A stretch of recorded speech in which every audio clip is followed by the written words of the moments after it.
Punchinello, Volume 1, No. 24, the 10th of September, 1870 *****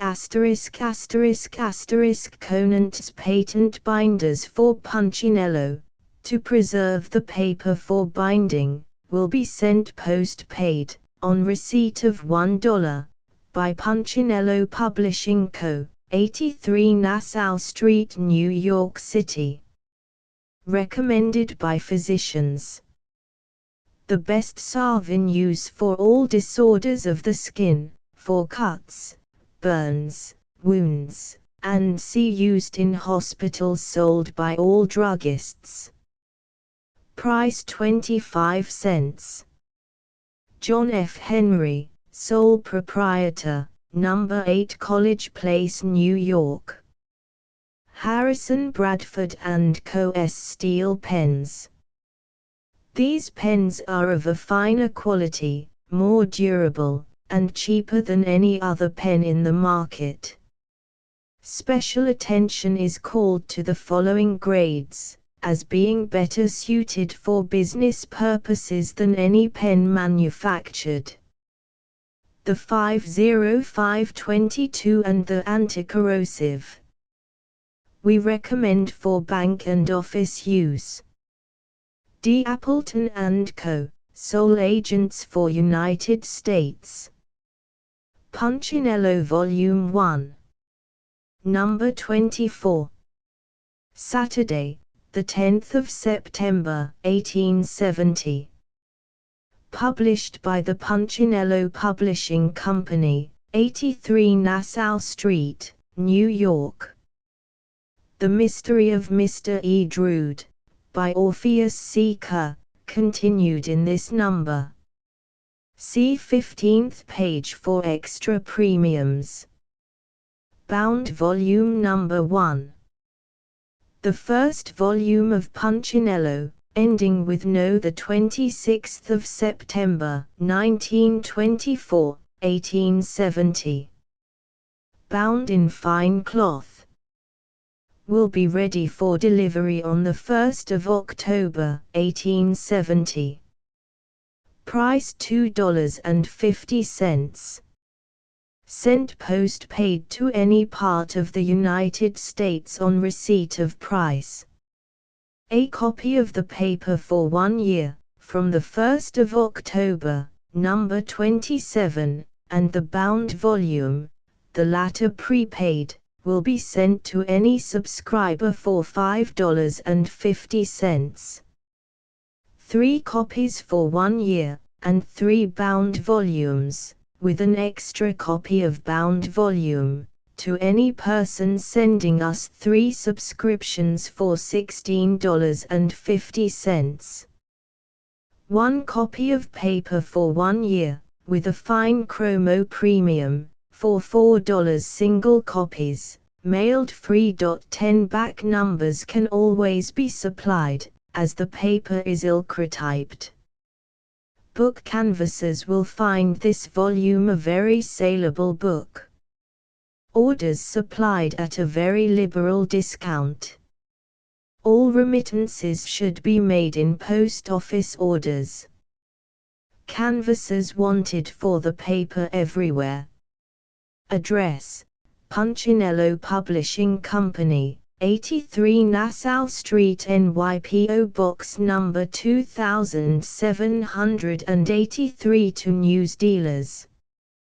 Punchinello's Monthly. The weekly numbers for July, bound in a handsome cover, is now ready. Price 50 cents. The trade supplied by the American News Company, who are now prepared to receive orders. Foster and Avril Steam, lithograph, and letterpress printers, embossers, engravers, and label manufacturers. Sketches and estimates furnished upon application. 23 Platt Street and 20-22 Gold Street, P.O. Box 2845. New York. Wevel and Hammer, Wood Engravers, 208 Broadway, New York. Foley's Gold Pens. The best and cheapest. 256 Broadway. Bowling Green Savings Bank, 33 Broadway, New York. Open every day from 10 a.m. to 3 p.m. Deposits of any sum, from 10 cents to $10,000 will be received. 6% interest, free of government tax. Interest on new deposits commences on the 1st of every month. Henry Smith, President. Reeves E. Selms, Secretary. Walter Roche, Edward Hogan, Vice Presidents. $2 to Albany and Troy. The Dayline steamboats C. Vibert and Daniel Drew, commencing the 31st of May, will leave Vestry St. Pier at 8:45, and 34th St. at 9 a.m., landing at Yonkers, New York, and Tarrytown by ferryboat, Cozzens, West Point, Cornwall, Newburgh, Poughkeepsie, Rhinebeck, Bristol, Catskill, Hudson, and New Baltimore. A special train of broad-gauge cars in connection with the day boats will leave on arrival at Albany, commencing the 20th of June, for Sharon Springs. Fare $4.25 from New York and for Cherry Valley. The steamboat Seneca will transfer passengers from Albany to Troy. J. M. Sprague is the authorized agent of Punchinello for the New England states, to procure subscriptions, and to employ canvassers. News dealers. On railroads, steamboats, and at watering places, will find the monthly numbers of Punchinello for April, May, June, and July, an attractive and saleable work. Single copies price 50 CTS. For trade price address American News Company, or Punchinello Publishing & Co., 83 Nassau Street. Henry L. Stevens, Artist, No. 160 Fulton Street, New York. Geo. B. Boland, Draftsman and Designer, No. 160 Fulton Street, Room No. 11, New York. Entered, according to Act of Congress, in the year 1870, by the Punchinello Publishing Company, in the Clerk's Office of the District Court of the United States, for the Southern District of New York. The Mystery of Mr. E. Drood. An adaptation. By Orpheus C. Kerr. Chapter 17. Insurance and Assurance. 6 months had come and gone and done it. The weather was as inordinately hot as it had before been intolerably cold, and the Reverend Octavius Simpson stood waiting, in the gorgeous office of the Boreal Life Insurance Company, New York, for the appearance of Mr. Melanchthon Skenk. Having been directed by a superb young clerk, who parted his hair in the middle, to just stand out of the passageway and amuse yourself with one of our schedules for a while until the great life agent should come in, the Gospeler read a few schedulistic pages, proving that if a person had his life insured at the age of 30, and paid his premiums regularly until he was 85, the cost to him and profit to the company would, probably, be much more than the amount he had insured for. It must, then, be evident to him, that, upon his death, at 90, the company would have received, in all, sufficient funds from him to pay the full amount of his policy to the lady whom he had always introduced as his wife, and still retain enough to declare a handsome dividend for itself. Such was the sound business principle upon which the burial was conducted, and the merest child must perceive that only the extremely unlikely coincidence of at least 4 insurers all dying before 85 could endanger the solvency of the beneficent institution. Having mastered this convincing argument, and become greatly confused by its plausibility, Mr. Simpson next gave some attention to what was going on around him in the office, and allowed his overwrought mind to relax cheerfully. In contemplation thereof, one of human nature's peculiarities was quite amusingly exemplified in the different treatment accorded to callers who were safe risks and to those who were not. Thus, the whisper of "Here comes old Tubercles, again," was prevalent amongst the clerks upon the entrance of a very thin, narrow-chested old gentleman, whom they informed, with considerable humor, that he was only wasting hours which should be spent with a spiritual adviser, in his useless attempts to take out a policy in that office. The burial couldn't insure men who ought to be upon their dying beds instead of coughing around insurance offices. Ha, ha, ha. Another gentleman, florid of countenance and absolutely without neck, was quickly checked in the act of giving his name at one of the desks, one clerk desiring another clerk to look, under the head of a comma in his book, for apoplexy, and let this man see that we can't take such a risk as he is on any terms. A third caller, who really looked quite healthy except around the eyes, was also assured that he need not call again, because, "You see," explained the clerkly wag, "it's no go for you to try to play your Bright's disease on us."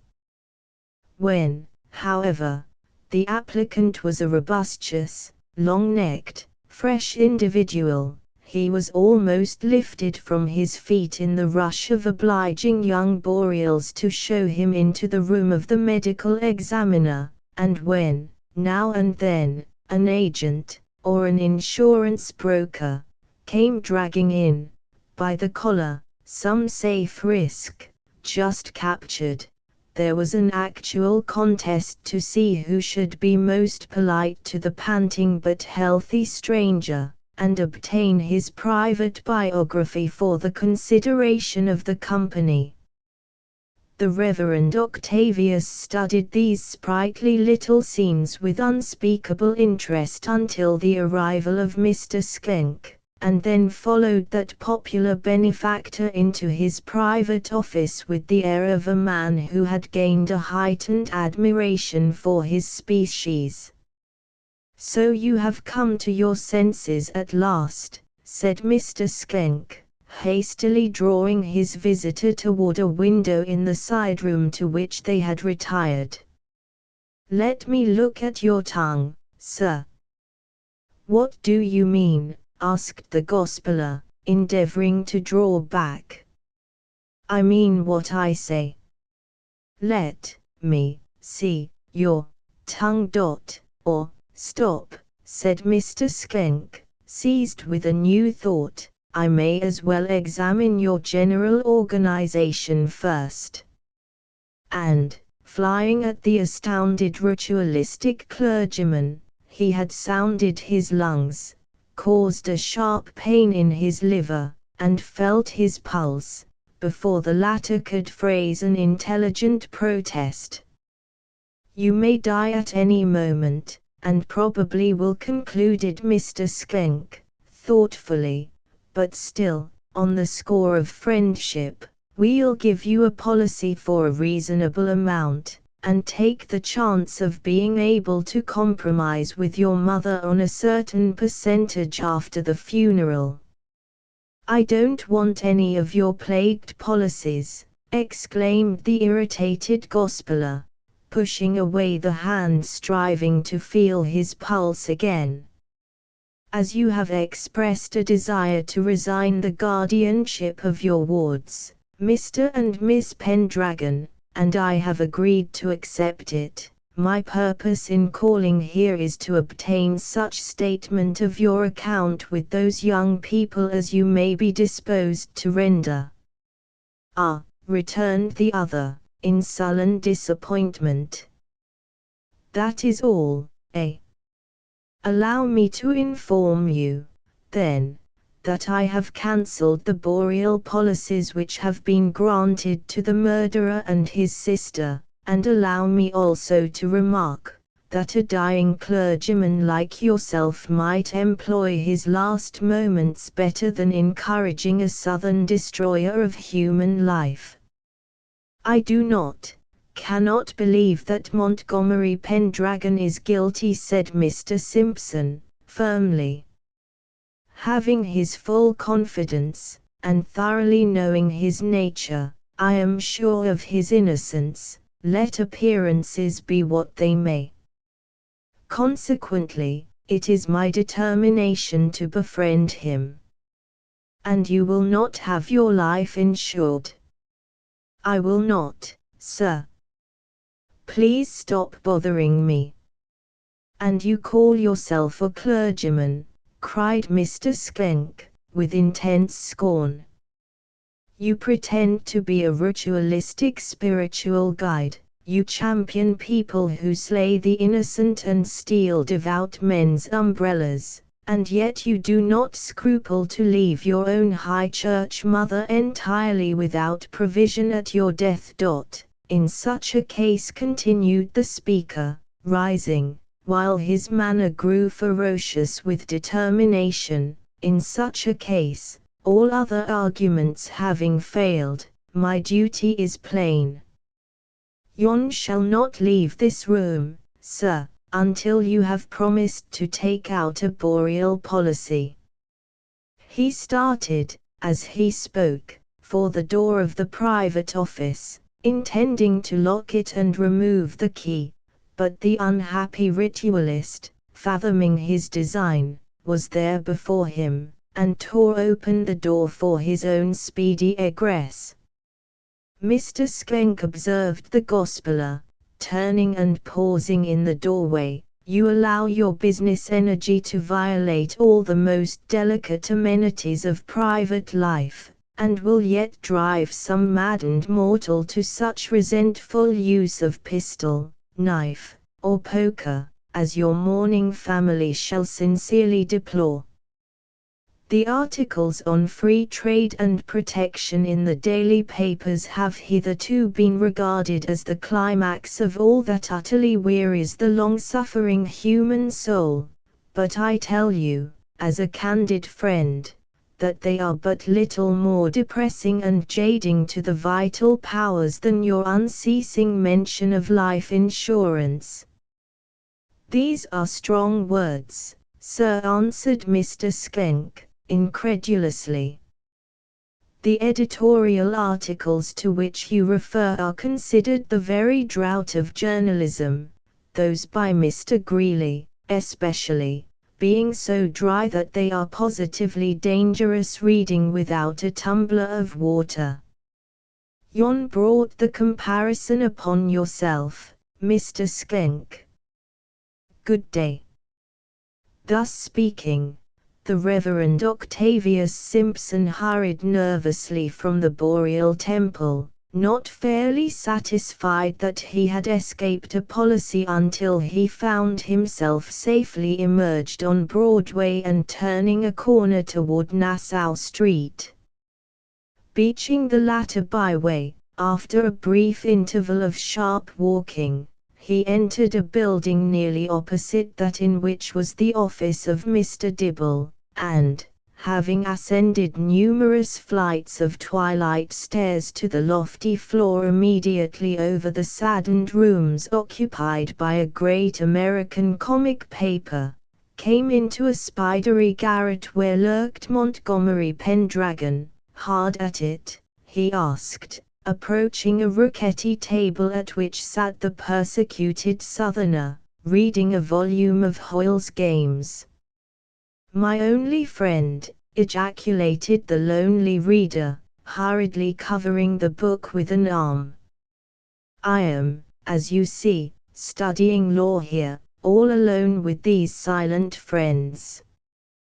He waved his thin hand toward a rude shelf on which were several well-worn city directories of remote dates, volumes of patent office reports for the years 57 and 59, a copy of Mr. Greeley's Essays on Political Economy, an edition of the Corporation Manual, the Coast Survey for 1850, and other inflaming statistical works, which had been sent to him in his exile by thoughtful friends who had no place to keep them.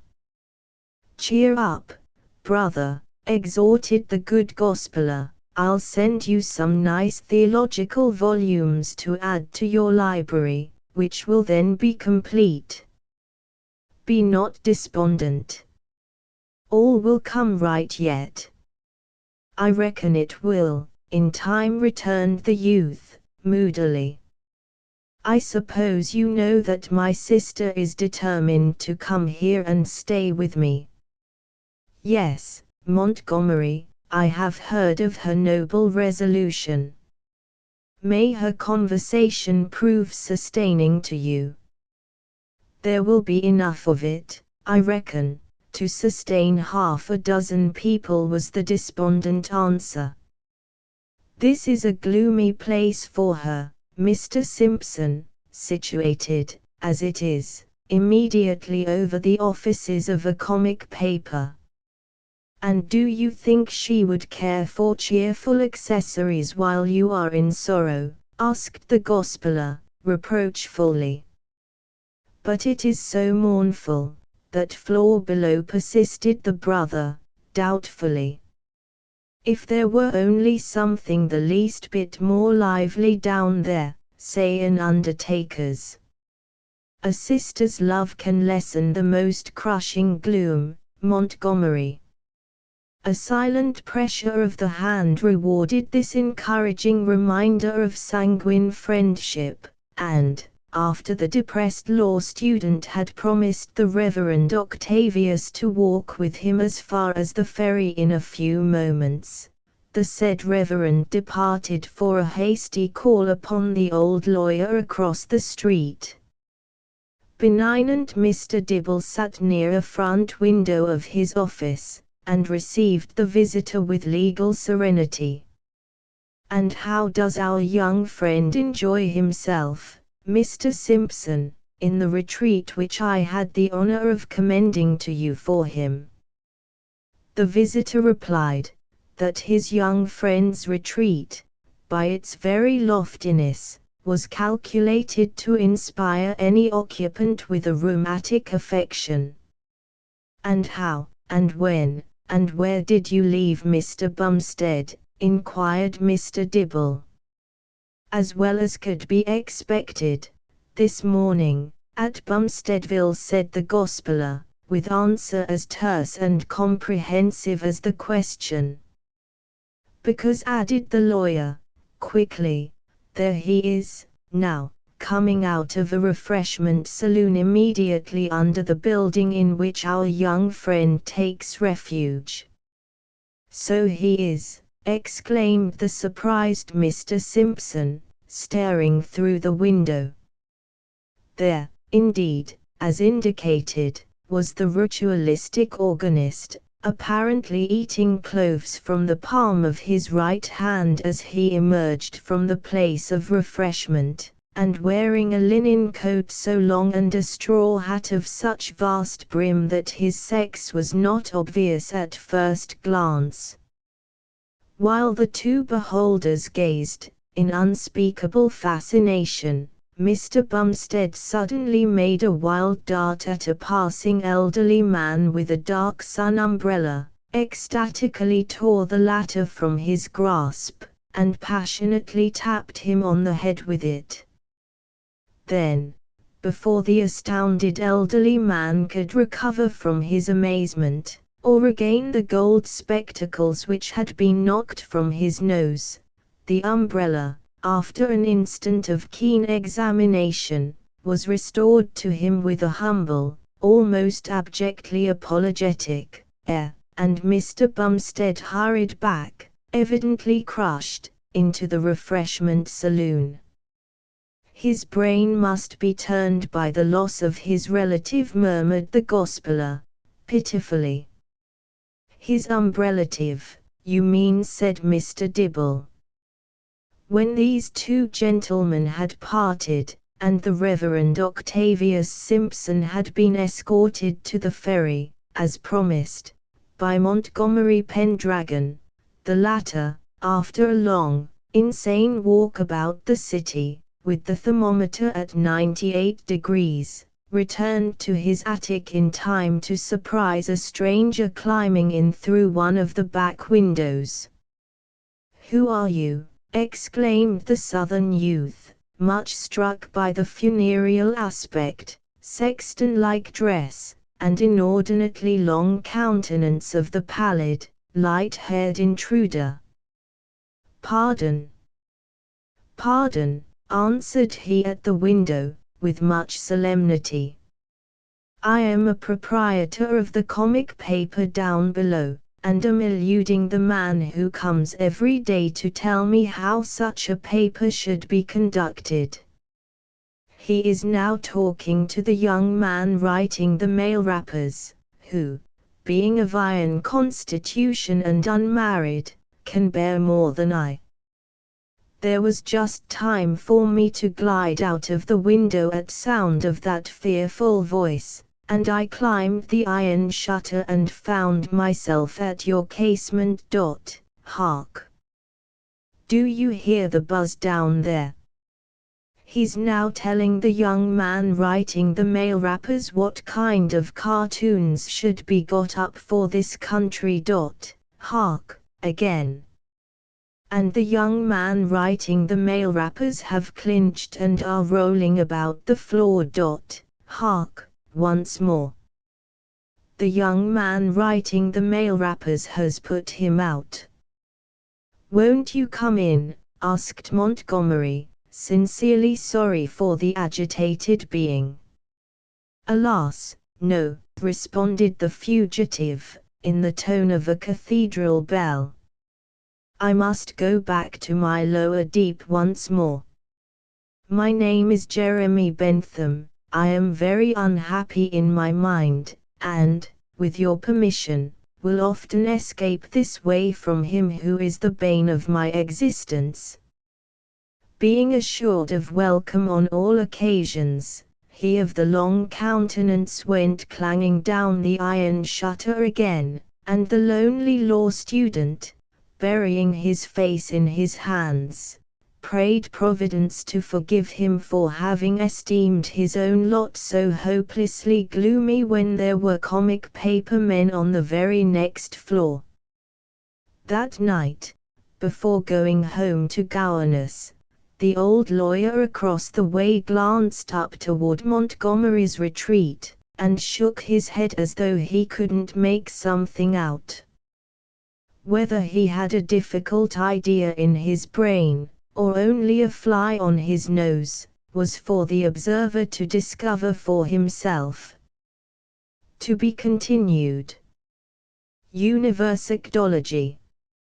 Mr. Punchinello, it afflicts me, one of your most assiduous readers, to notice that you cast not even so much as a lackluster glance at the brilliant gems that Stephen Pearl Andrews scatters periodically through the columns of the Evening Mail and Woodhull and Claflin's Weekly. Are the times out of joint, or is it your Italian nose? Do you fear to quote the sublimated utterances of the perspicacious, although pleonistic philosopher? Does he lead you in thought, or the expression thereof? Then, wherefore? And if not, wherever may the just reason be found for your indifference? The science of universology, as so delightfully unfolded by Mr. Andrews, is one that must ere long overtop and engulf all others, seeing that it is, of itself, the science which embodies and contains all. It teaches that the universe exists in time and space, a fact never discovered till now, or that, rather, it exists in space and time, as the two negative containers of its statism or existence, and of its motism or eventuation, its chain of events. It shows that statism, or world existence at rest, in space, is analogous with the cardinal series of numeration, and motism or world existence in motion, in time, analogous with the ordinal series of numbers, and that, finally, statism and cardinism, as of the four cardinal points in the orientation of space, are analogous with spiritualities and the spirit world, and that motism and ordinalism, succession by steps, are analogous with temporalities, transitory things, and so with the mundane, or transitory sphere. Now this is the whole subject in a nutshell, a subject it behooves you and all other deep thinkers to grapple withal. Through your efforts to spread the glorious truths thus ingeniously set forth, how much good might be done. Think of the unraveling of the complications surrounding the Germano-Gallic War, the light that might be thrown upon the sources of Horace Greeley's agricultural information, the settlement of the coolie question. Then, see what effect a clear and candid discussion of the topic would have on the public morality, security, and peace. How often it appears that, in spite of the normal equanimity observable in circumstantial evidence, hereditary disciplinarisms are totally devoid of potential abstemiousness. This may be owing to the fact that at ebb and neap tides the obliquity of vision, duism, remarked by most invalid veterans in their occasional adversaria, is unconscious of their parental dignity, and by no means to be confounded with the referees in astronomical or pharmaceutical cases, or with ordinary omphalopsychites. Whatever be or not be the result of these investigations and calculations, it is consolatory to the student of proportional hemispheres to remark that, whichever way the sophist may turn, he must invariably rely on the softer impeachments of a hireling crowd, with water, everywhere, and not a drop to drink, and give up all personal interest in the homogeneous relations arising from too precipitate a ratiocination of events, urging, at the same time, the positive proportions exercised in the administration of a not over-particular dormitory, and the replication of constantly chameleonizing, odoriferosities. Yours, Pathist. About face. Recent London advices briefly state that Edmund About, the missing correspondent of the Soir, has turned up somewhere. Our Cockney informant imagines that M. About, like his distinguished ancestor, Abou, found his sweet dream of peace too rudely disturbed by the howlings of the Prussian dogs of war, and decided to eat about for Paris, simply in order to avoid being eaten off by the enemy. When you go to Long Branch, do not take a Newfoundland dog with you. I brought one down with me here, and whenever I go out to take a little dip, the faithful creature will insist on dragging me ashore. Letter from a friend. Summer at Sandy Point. Sandy Point, the 18th of August, 1870. Preliminary flourishes. Dear Punchinello, sad smiley one, nature demands a change of air. Man needs rest. Invigoration is necessary to health. The throbbing brain must shut down on its throbbing. Hence second-class hotels, with first-class prices, hence hard beds, no gas, and many flies. I say, hence, flies, but as a general thing I notice they will not hence. Where to go? Those who are fond of fleas may flee to the mountains. I know when I've got enough, and I prefer to surf it on the seashore. Take the 3-1/2 a.m. train, and come to Sandy Point. Everything here is sand as far as the eye can reach, or a horse and wagon, with a profane driver, can travel. The ocean laves the beach. The sea also is here. The tide comes in twice a day. This alone gives Sandy Point a great advantage over all other points on the coast. I rode up in the regular conveyance, and soon after my arrival found myself standing on the spacious and elegant piazza of the Charnel House, a palatial structure erected by the late Mr. Charnel, who is said to have lavished an immense fortune upon it. Strictly speaking, he didn't lavish quite so much paint on the front as an advanced civilization had a right to expect, but within, everything, including the clerk, appears to have been furnished with an eye to luxurious comfort. Mr. Soapington, the genial landlord, Mr. Richard Soapington, Jr., the gentlemanly clerk, Mrs. Soapington, the accomplished hostess, and the lovely Miss Clara Soapington, all greeted me with that hearty welcome, so dear to the traveller. Soapington said he was glad to see me, and, seeing that it was me, he would be willing to infringe on his inflexible rule, and would allow me to pay cash in advance. Madam S. was sorry she couldn't set me up a cot in the washroom, but would be compelled to let me have a double front room over the bar. I told her if the apartment had a practicable trapdoor I thought I could get along. Richard S., Jr., was sure he had met me before, and, as a friend, he would say the establishment was not responsible for valuables unless deposited in the safe. He would take my watch and jewelry to wear while I was there, inasmuch as he was the safe himself. The charming Miss S. didn't say anything, but she smiled, and looked such unutterable things from behind the blinds, that I expect to find it all in the bill. Everybody that can get a railroad pass should come to Sandy Point. What to do?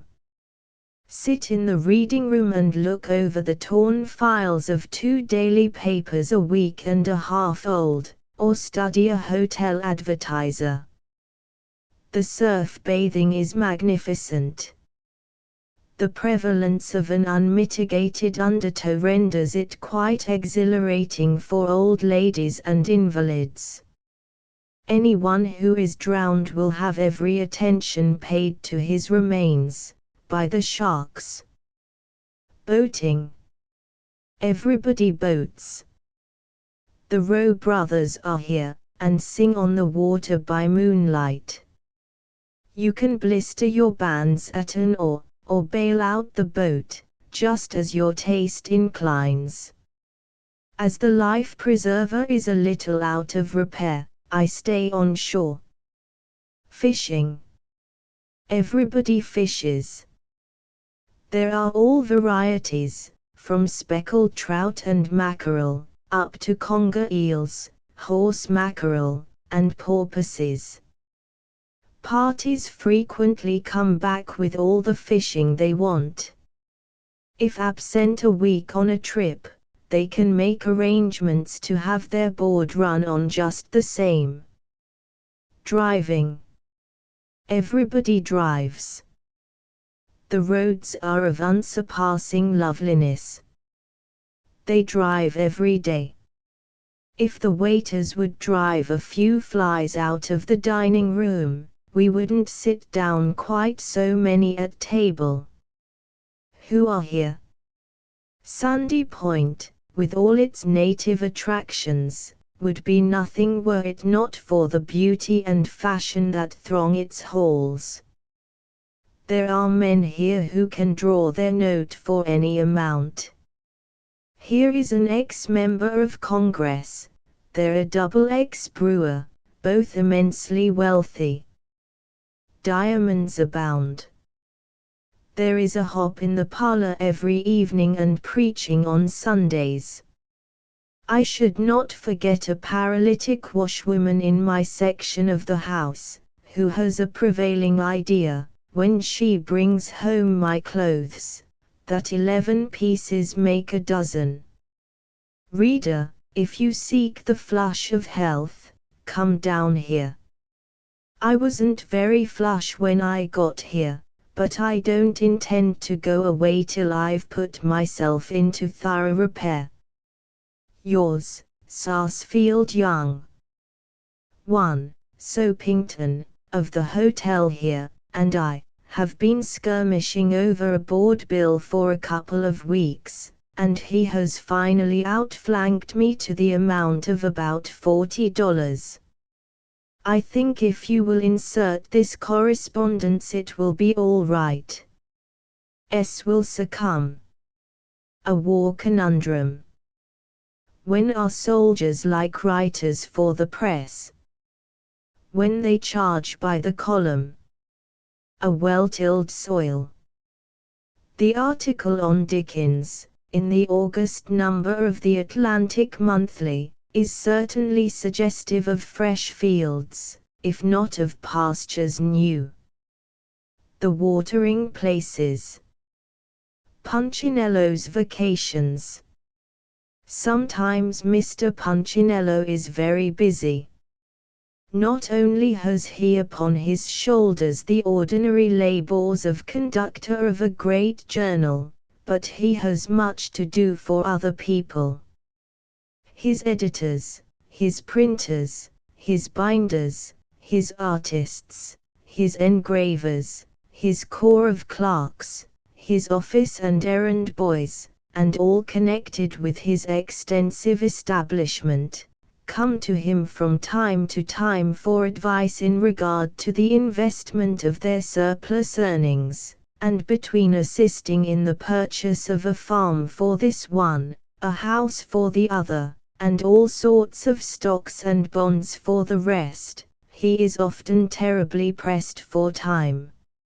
No one who is not looked up to by a crowd of grateful dependents, all fattening in the shadow of his prosperity, as it were, can understand Mr. P.S.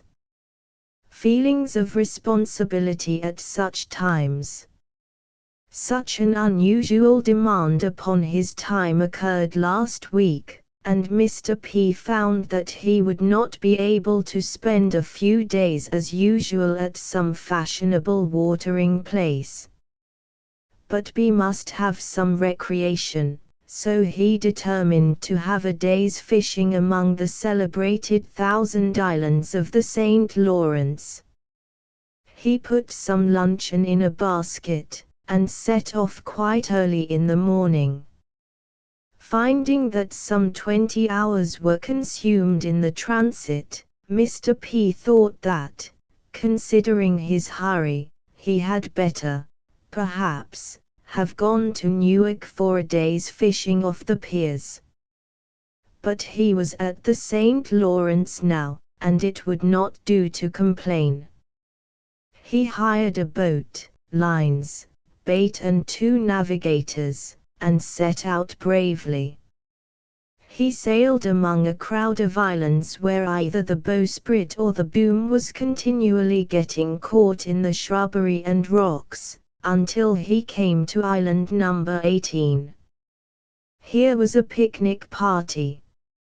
For reasons which the accompanying view may render obvious, Mr. P and his men declined the invitation of the picnickers to stop and join them. The boat continued on until it reached the channel between islands number 87 and number 88, and there Mr. P got out his lines and commenced to fish, trolling his bait behind as the boat slowly sailed, under the hot sun, among those lovely isles, where, to be sure, Burning's half o' the sport, but where Burning Sappho would have lost herself utterly, and probably have tumbled into some of the watery intricacies and have put herself out. Mr. P did not have much luck at first. He caught one muskellonge, after a period of patient waiting which he feels he also must call long, and once, when he thought he was hauling in a fine bass, he turned very red when the boatman laughed at seeing him catch an eel. But after a while he got a royal bite. He hauled in manfully, and although, owing to the intricacies of the channel, he could not see what he had caught, he knew it was a fine fellow from its weight. At last, after tremendous tugging, he got it in over the stem. It was one of the 1,000 Islands. What could be done now? The steersman, who had slipped under a seat when he saw the great mass above him, and the man who managed the sails, were both Canadians, and after a great deal of excited talk, they agreed if Mr. P would make it worth their while, they would endeavor to put the island back in its place and make no remarks in public which would tend to produce a misunderstanding between the governments of Great Britain and the United States, on the ground of undue acquisition of territory. By the payment of a sum, which it will require a club of 30 subscribers to make good to him, Mr. P concluded the arrangement, and they sailed back to replace the island. But what was the horror of the party, when they perceived on the unfortunate bit of British territory, a plate, which had stuck fast by reason of a covering of the juice of plum pie, and a fork which was rammed firmly into the earth. It needed but few collateral evidences to convince Mr. P and his men that this was the island where they had seen the picnic. And where were the picnickers? If any of Mr. P.'s subscribers in Prince Edward Island, Costa Rica, the Galapagos, or other outstanding places, receive their paper rather late this week, they are informed that, in consequence of his having spent 3 entire days exploring the labyrinth of these islands in order to find the bodies of the unfortunate party of pleasure, which bodies he did not find, Mr. P was very much delayed in his office business. His near patrons received their papers in due time, but those at a distance will excuse him, he feels sure, when they consider what his feelings must have been, while grappling for an entire picnic. The island was dumped down anywhere, without reference to its former place. When the Alabama claims are settled, Mr. P will go back and adjust it properly. Mr. P gained nothing by this trip but the knowledge that there are but 980 of these islands, which an unscrupulous monarchy imposes upon a credulous people as a full 1,000, and the gloom which would naturally pervade a man, after an occurrence of the kind just narrated.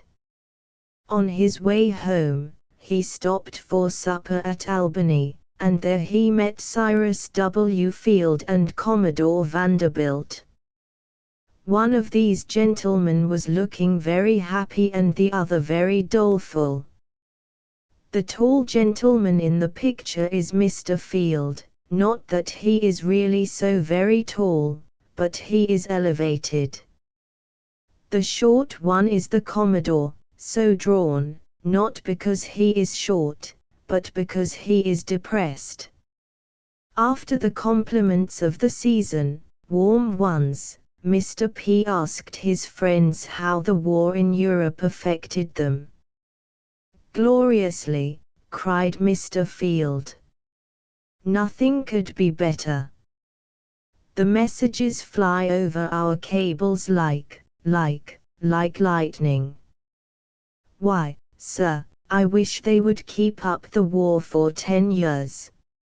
And you, sir," said Mr. P to the Commodore. "Oh, I hate it," said Vanderbilt. "They send neither men nor munitions by our road. It is an absolute dead loss of hundreds of thousands of dollars to me that my railroad is on this side of the ocean. I shall never cease to deplore it." "But sir," said Mr. P, "the war may cause a great exportation of grain from the West, and then your road will profit." "Don't believe it," said the Commodore. "The war will stop exportation. It goes against the grain with him, any way you fix it," said Mr. Field, with a festive air.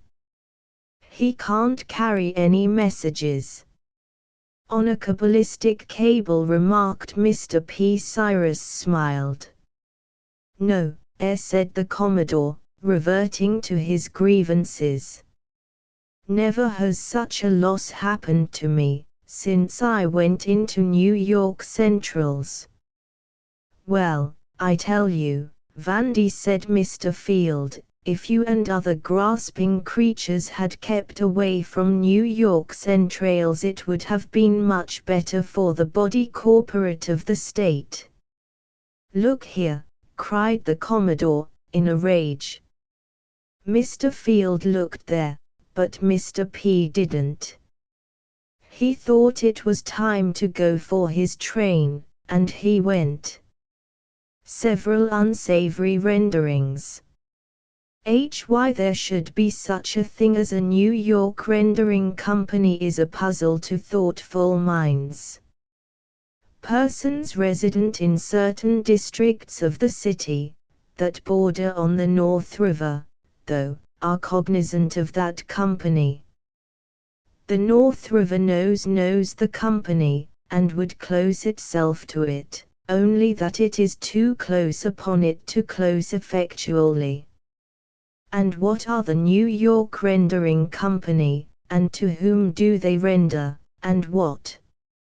Lord bless you, sir, or madam, they comprise a thing that lives, if not by the sweat of its brow, at least by the suet of its boilers. The dead horses of the city car companies are the creature's normal food.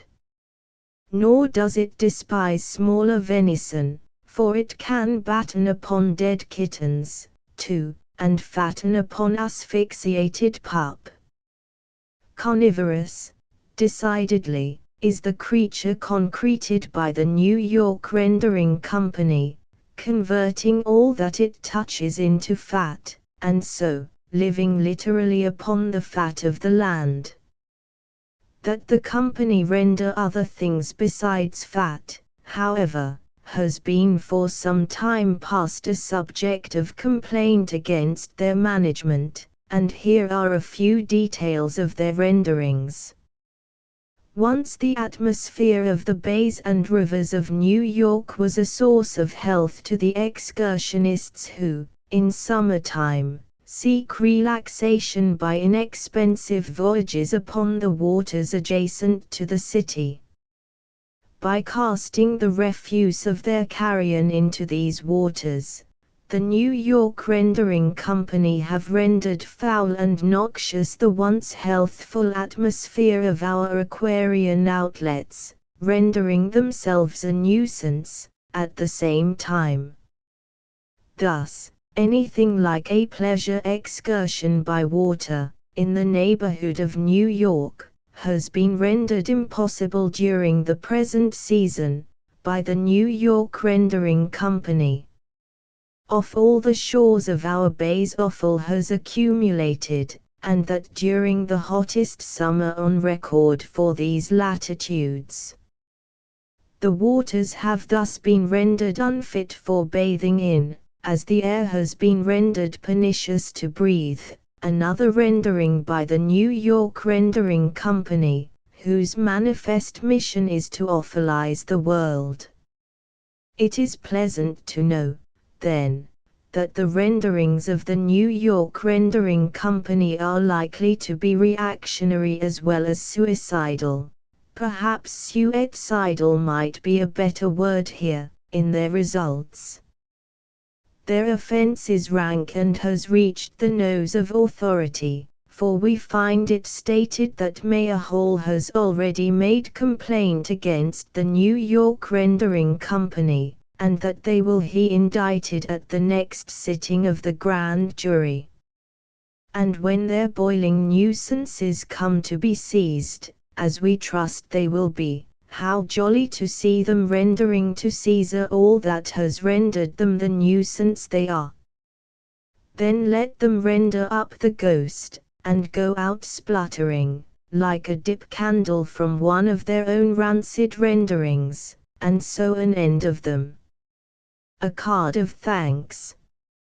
Punchinello is extremely indebted to the Sun for the association of the names of several worthy gentlemen with the ownership of the only first-class illustrated humorous and satirical paper published in America. Subscription price, for 1 year, $4.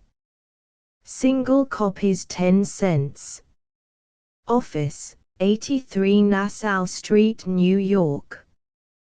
Well, it is something to be credited with having decent men about you. Perhaps if the Sun would try the experiment it would be found more purifying than even the sermons of Odiah. Why it is so dry?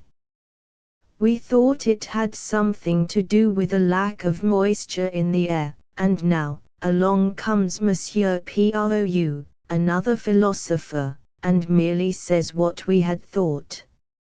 He declares that there was so much ice last winter. Come now, gentlemen of the ice companies, what have you to say to that? It couldn't melt in time to evaporate in time to supply moisture in time for the necessary showers. Somehow, there's an eternity of time in that sentence, but an import, aeons. We think Pou has proved his case.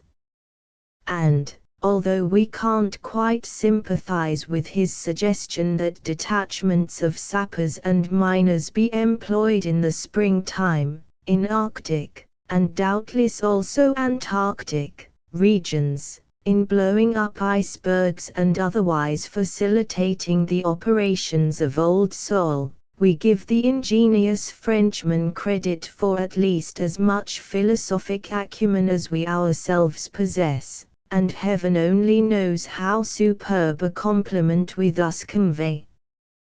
Couldn't our friend Captain Hall be requested to watch the pole a little next winter, and look into this idea of ours and Pou's? Circumstances will compel the stateliest of men to stoop, sometimes.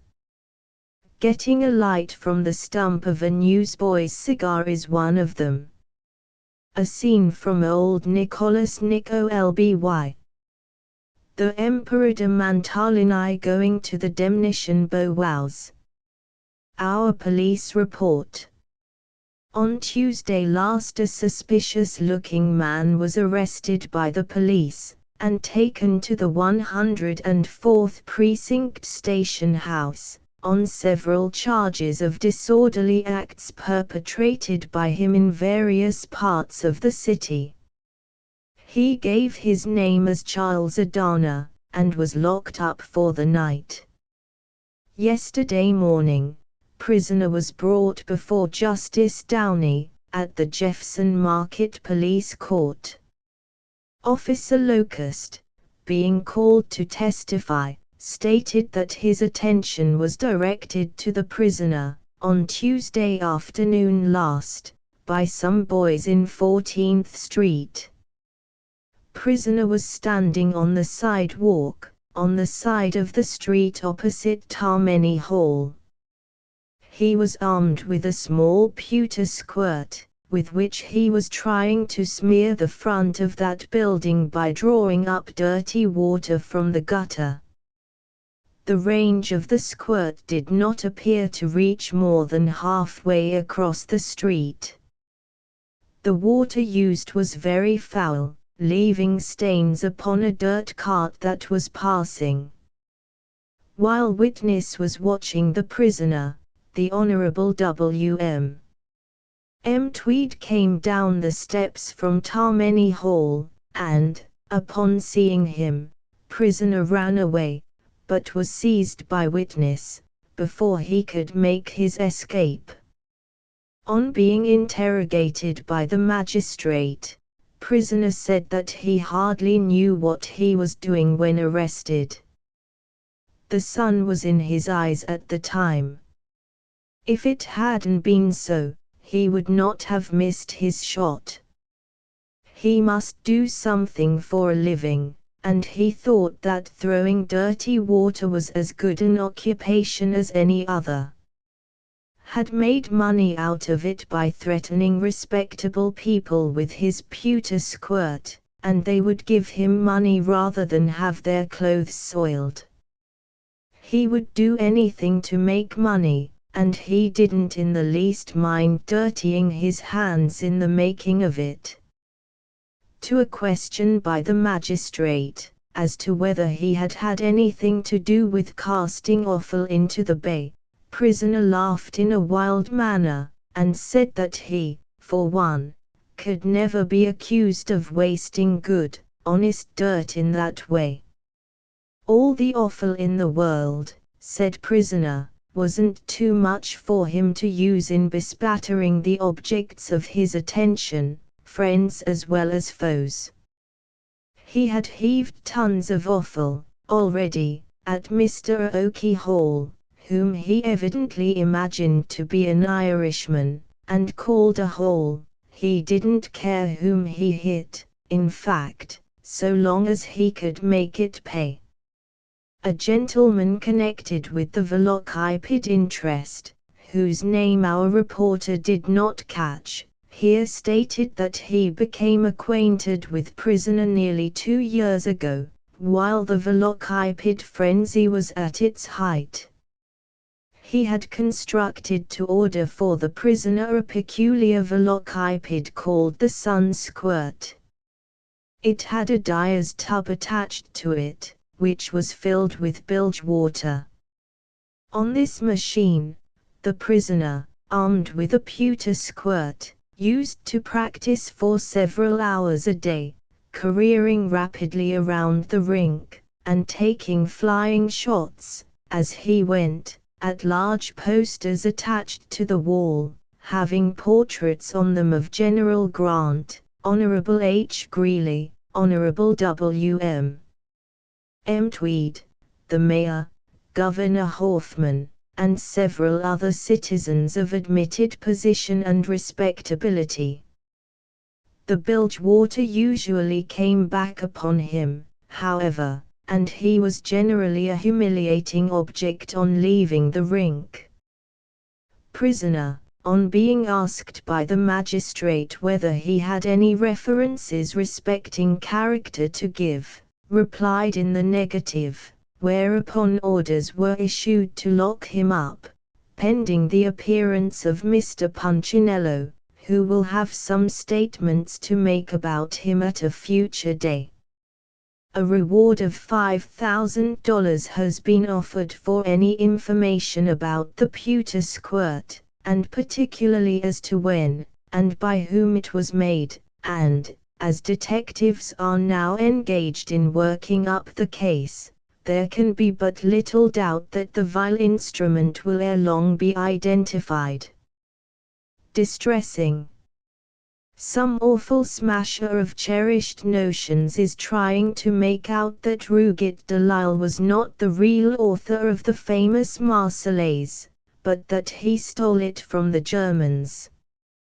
It pains us to contemplate the possibility of the charge being true, but, should it prove to be so, we suggest that the name of the accepted author be changed from Rouget to Rogue de Lisle. What will he do with it? Servant. Massa Fenton and Massa Conklin have sent this year foundling to took care of for a few weeks. Matron Greeley. Oh, dear, dear. And if it should die on my hands, who's to pay the funeral expenses? Hiram Green among the fat men. The last Gustive attends the annual clam bake. Empires may totter and dynasties pass in their checks. Politicians may steal the goddess of liberty poorer than Job's old masculine gobbler. J. Fisk, Jr., may set the heel of his butte down onto the neck of railroads, steamboats, ballet gals, and all that sort o' thing, and this mundane spear will jog along, as slick as a pin, and no questions asked. But deprive a fat man of his little clam bake, and it would be full as pleasant as setting down onto a hornet's nest, when the hornet family were all to home. That's so. Another cargo of clams has gone to that bourne whence no clam returns, unless you ram your finger down your throat, or take an emetic. In the words of Commodore Perry, who is, alas, no more. The misfortunate bivalves meet the fat man, and they're his en. Although I mean not much on the fat order myself, I received an invitation to attend the great clam bake. Mrs. Green put me up a lunch to eat on the cars, and robbing myself in a clean-biled shirt, I shouldered my umbrella and left Skenesborough. The scene at Union Park was sublime with plenty of ham fat. If all flesh is grass, thought I, when old Tempus Fugit comes along with his mowing machine to cut this crop of fat men, I reckon he will have to hire some of his neighbors' barns, to help hold all of his hay. Great mountains of human flesh were bobbing about like kernels of corn on a red-hot stove, reminding me of a cornfield full of pumpkins set up on clothespins. The little heads on top of the great sweating bodies looked as if they were sleeve buttons drove in the top of the pumpkins. When a fat man laughs, his little head sinks down into his shirt collar, and disappears in the fat, like a turtle's head when you tickle his nose with a sharp stick. And then to see the meat clams. I've seen men punish clams by the bushel, by the barrel, but never did I see men shovel clams in by the cartload before. G. Whittaker, said I, to a reporter of a NY journal, them critters must have a dreadful elastic stomach. Yes, said he, when fat men get clam hungry, the sea banks has to give up her clams, and the grocery keepers furnish the seasoning. Wall, said I, if the sea has many such runs on her clam banks as this, she will have to put on her shutters soon, and go into liquidation. In which state, said he laughing, it would be exceeding like clamitoos. The members of the Fat Men's Club all went prepared for hot weather, dressed in a linen suit and carrying palm leaf fans. I also noticed large facets onto the toes of their boots, so as to let out the grease occasionally, and keep their boots from slopping over. President Ransom told me that a fat man's wife invented the facets, so as to save soap grease. One fat man in hot weather, said Mr. Ransom, will furnish grease enough, in the summertime, to keep his family in soft soap the year around, besides supplying 2 or 3 daily papers with a lot. Between you and me, friend Punchinello, that greasy yarn seems rather too slippery to swallow, but I guess it'll wash after all. Peter Reed, of New York, and Dr. Whitbeck, of West Troy, danced the Highland fling for the championship and a barrel of clams.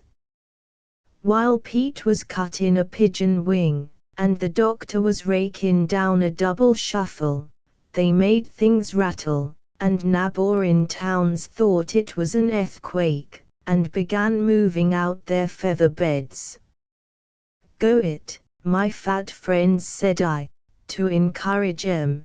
Blood will tell, and exercise help to digest your clams. They shook their feet until exhausted nature, from necessity, ceased to be virtuous, when suddenly they both tumbled over onto their backs, and blowed like porpoises. The weather being hot, a shovelful of chloride of lime was sprinkled onto them, to keep them from getting fly-blowed.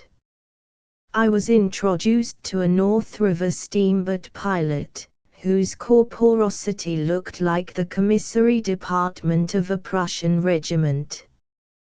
How are you, paunchy Pilate, said I, getting off a joke at his expense. How many clams have you crucified today? Bully for you, ole man. Ho! Ho! He! Ho! Ho! Roared half a dozen fat men at my facetiousness, and they laughed and shook their sides, until I thought they'd collapse a flue and spatter me. One of them fat men approached me, and invited me to have a game of leapfrog. Excuse me, Captain, said I, when I get so I can shoulder an elephant, I'll come around and accommodate you. Some was playing tag. Some was playing blindman's buff, while all was amusing themselves, at some innocent pastime or other. The day's performance was closed by chasing a greased pig. The hog was well greased and let loose, and the whole lot of fat men started pell-mell. It was root hog, or die, with the odds in favor of the hog. All of a sudden, the hog turned back, and the fat men couldn't stop, when down they all fell on top of poor piggy, smashing him flatter than a pancake. The bystanders were starting for derricks and jack screws to raise the fat men off from each other. Hold on, says I know a trick worth 2 of that. I rushed into the house, and seizing the dinner bell, rung it as hard as I could. It delighted me, in my old age, to see them chaps scrabble when they heard that bell. In 10 seconds' time, only one member of the pile didn't get up, and rise, and that was the hog. It was a cruel deception, but I believe the mean trick justified the end, and saved the Board of Health a big bill of expense. For sure borned, it would have been a measly old job, cartin' of that big pile of corruption. I had seen enough for one day. My physical and intellectual capacity was gorged. Folding my phylacteries, and picking up my blue cotton parachute, I fled the scene, highly tickled to think I wasn't a fat man. Virtuously of the Hiram Green, Esquire, late Gusties of the Peace. Woman asserts her rights. Our financial article. Wall Street, the 9th of August, 1870. Sir, it is with feelings of indignation and scorn that I proceed once more to pollute my pen with the chronicles of a mercenary rabble. It had been thought that the remonstrances of the pure and high-minded among your readers would have sufficed to overcome the resolution of an infatuated, but not criminal editor. There was a time when the claims of a certain contributor were wont to be considered. But the passion for worldly greed has, alas, perverted a too simple nature. And where the Muses once found a congenial resting place, the demon Mammon now sits in ghastly triumph. I will not here refer to my threat of resignation, nor to the shouts of diabolical laughter with which it was received by the conductor of a comic journal, whose name it would not become me to mention. Suffice it to say that those sentiments of loyalty and affection which have ever been my glory, and a keen appreciation of the difficulty of obtaining employment on the press, have kept me attached to the staff of Punchinello. The anguish which finance has cost an artistic soul no one may ever know.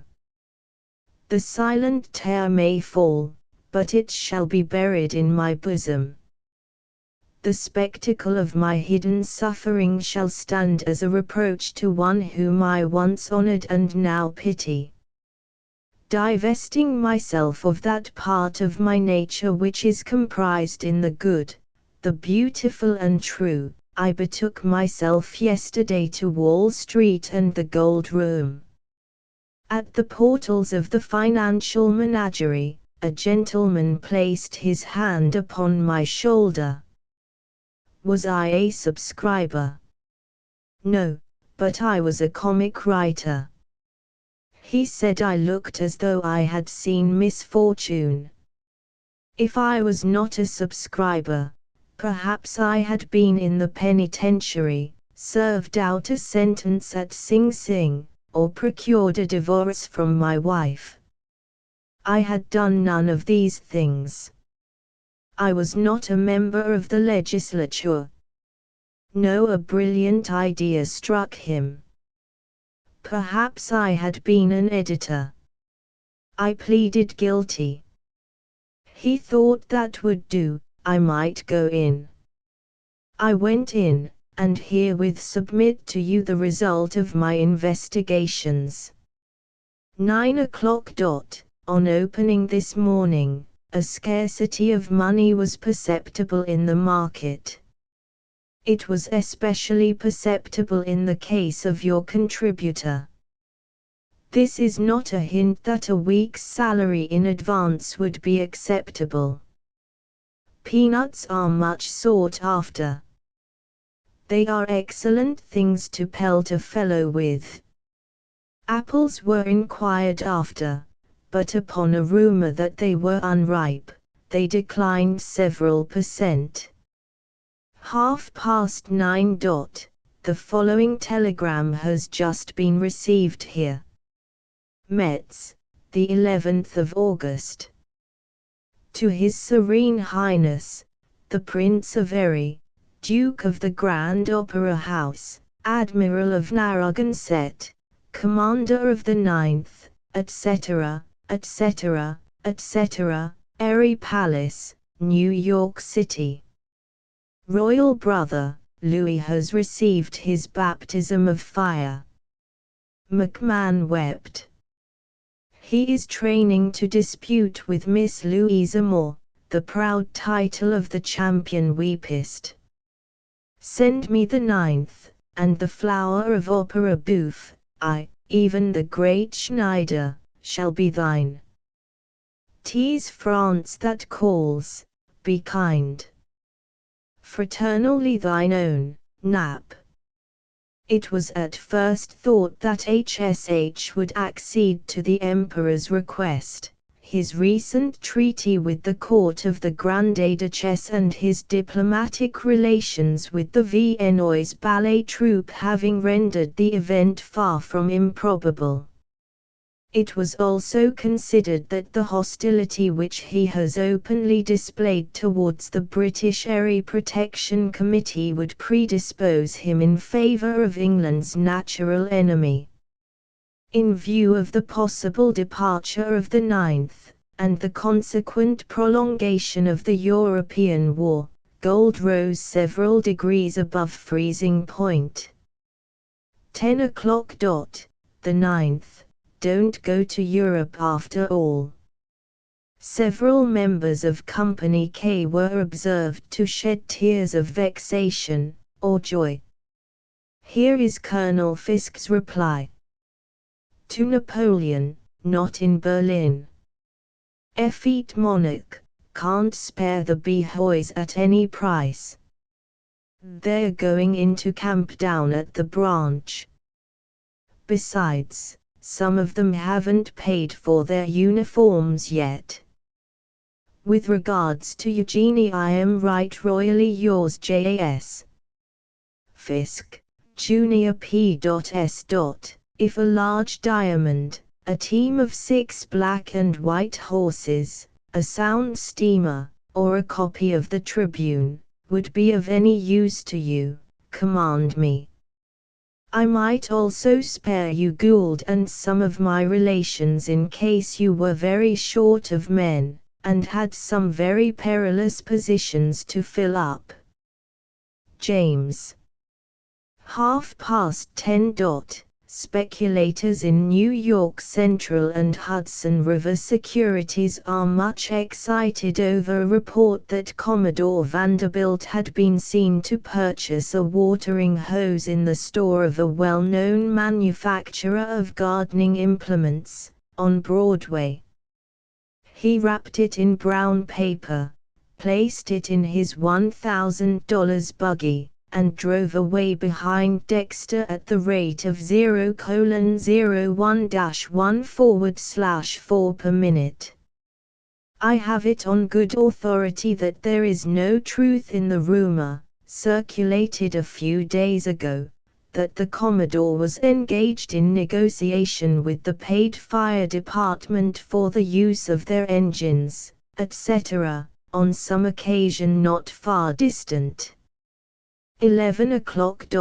It is now officially announced that the watering hose referred to in my last is intended for gardening purposes only. 11:30. Great war between Erie and the Tribune. Tribune interdicted on Erie Railway and Boston and Long Branch steamers. Desolation of the hub in consequence. Panic amongst Tribune stockholders. 12. Fiske says that the Tribune is so heavy that it must far the future be paid for by weight, on his steamers. It is felt that this course, if adopted by Mr. Greeley, would be financially ruinous to the interests of his paper. 12:30. It is stated here that Mr. Greeley, in the effectual disguise of a brand new hat and respectable boots, succeeded in smuggling a carpet bag filled with Tribunes on board the Plymouth Rock. Much anxiety is felt here concerning his fate, in case the admiral should discover his presence on board. 1 o'clock. In a letter just received, Mr. Greeley designates the above report as a lie, false and malicious, and uttered with intent to malign and defame. I publish Mr. G.'s correction with pleasure. Hold past 1. For some days past a steady decline has been noticeable in government securities. A want of confidence in the executive is said to be the cause.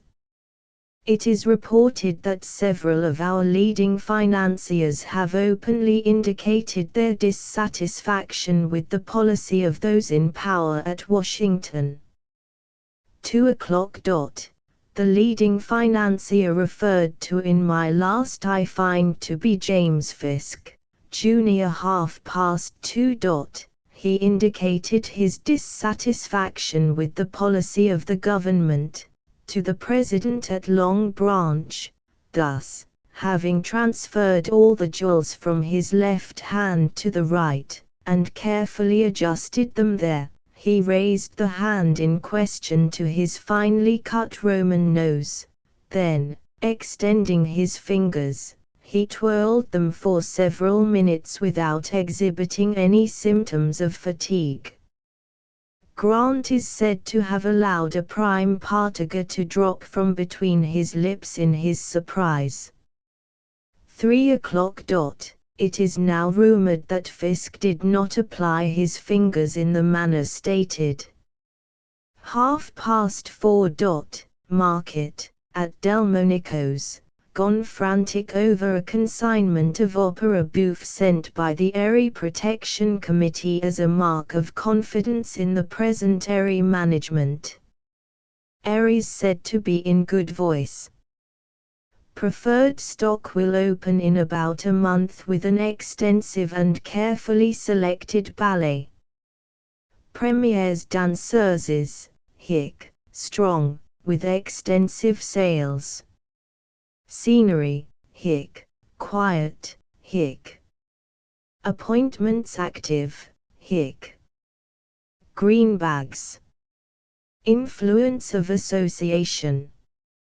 Reading on one of the bulletin boards, the other day, the words "war to the last," we were irresistibly reminded of the difficulty that lately existed between the native and Chinese Crispins in Massachusetts. The way to become great. Half-witted people, only, will suppose I mean great, for the most obtuse nincompoop must know that anybody can become a great man by going into the stove business. But to develop yourself into a real bona fide great man, like George Francis Train or Daniel Pratt, requires much study and a persistent effort. I have carefully thought out this subject, and have reduced my reflections and observations to a series of rules, which, for the benefit of humanity, I propose to make public. It must be premised that there are many varieties of great men. Daddy Lambert was a great man, so was the living skeleton, yet even a casual observer could perceive the difference in their greatness. The greatness of the fleshy world is one thing, the greatness of the no-fleshy world is another. Also, strange as it may seem, a man may be great and yet not be great. Hood was a great general, so was Knapp III, but they tell me that Nashville and Saarbrücken are terrible commentaries on greatness. Also a man may be great and not know it.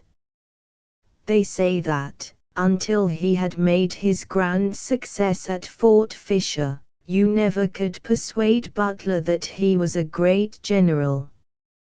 Tupper, I am informed, would never believe that he was the most remarkable poet ever produced by England. Also a man may be great and be perfectly aware of it. Acquaintances of George Francis Train, General O'Neill, and Count Johannes, assert that no one knows, better than these gentlemen, that they are great men. Also a man may die calmly in the consciousness that he is a distinguished individual, and yet, years afterwards, some magazine writer may cast historic doubts upon his greatness. Of course there are several classes of great people. There is the little great man, for example, Nap 3, the big great man, Bismarck, the great little man, Nap 1, and the great big man, the Onondaga giant. But the patient observer must perceive that general rules will cover all these cases. It is to be hoped that no one, who shall become great by means of my rules, will turn upon me and revile me, when he finds himself interviewed incessantly, persecuted by unearthings of his early sins, by persistent beggars, by slanders of the envious, by libels of the press, and by the other concomitants of greatness. You must take the sour with the sweet. Even the sweetest orange may have an unpleasant rind. Rules by which every man can become great. 1. Always be sure to get what belongs to you, and make most vigorous grabs for everything that belongs to everybody else. 2. Take everything which is offered to you, if it be on a par with what you deem the standard of your worth. This rule requires the exercise of much wisdom in its application. If, for example, you look upon the custom house as the office which is adapted to you, don't, under any circumstances, take the appraiser's position. But you must never let the rule work the other way. 3. Always have a policy. Talk about it much and often, and be sure to call it my policy. The best of rules being liable to misconstruction, some congressmen have acted as if this rule read, always have a policy shop. 4. Always have a theory. If a murder has been committed, appear to know all about the dog and to be familiar with its history from the time when it was a pup. Be sure to fix suspicion upon some person, even if you are compelled to eat your own words on the following day. 5. Talk much and often about protection, and give advice to farmers, even if you don't know anything about agriculture.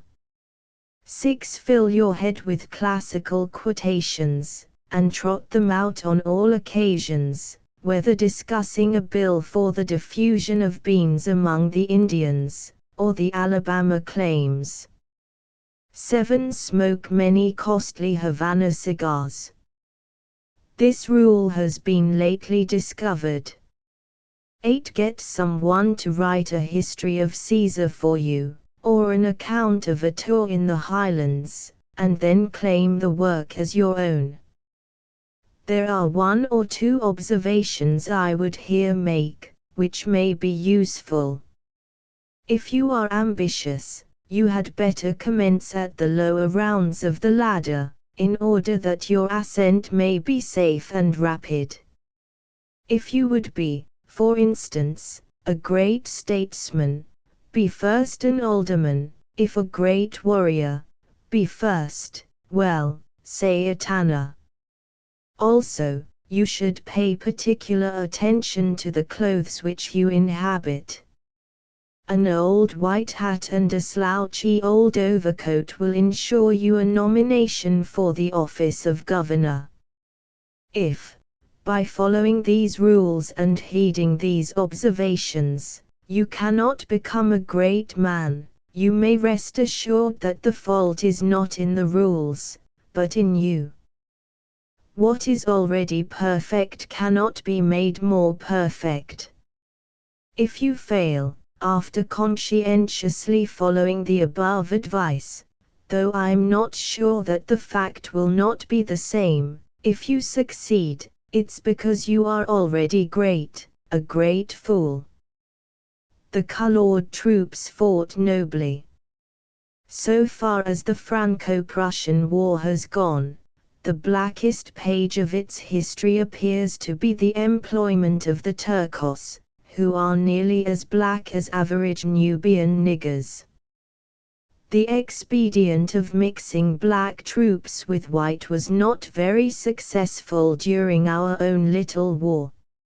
Raids upon hen roosts were about the most prominent results of the experiment, though said raids were magnified by the Rads into grand victories over Confeds.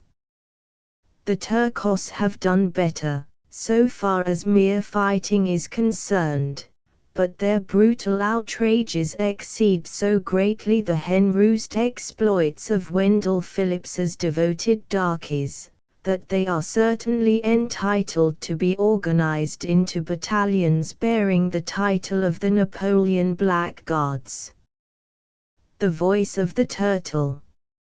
According to a newspaper paragraph, turtles are growing used to being canned alive, now, on the Pacific coast. On hearing of this atrocity, the 9 Muses repaired at once to the office of Punchinello, and here is the result of their visit. "'Tis the voice of the turtle that's heard in the land, crying, bother your care. I don't want to be canned. Pack me whole in a tub, nor be stingy of ice. What I want is a berg, nothing less will suffice."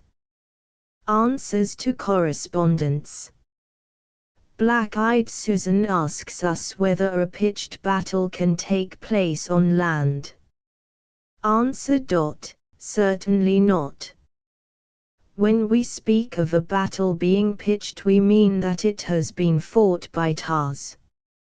Fogbank. Is Dana, of the Sun, any relation to truthful James, of whom the Overland Monthly has written?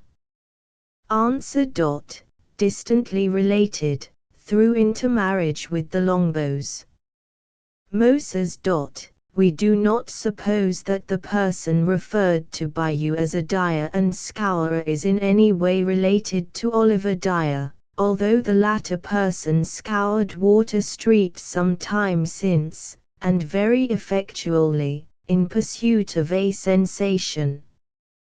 The word scourer, nevertheless, might be an allowable corruption of Esquire when applied to any of the proprietors of that mephitic daily, the Sunday Pickerel.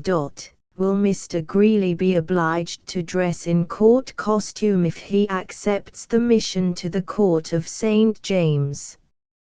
Answer. No. It would be contrary to Mr. Greeley's well-known principles to get on tights.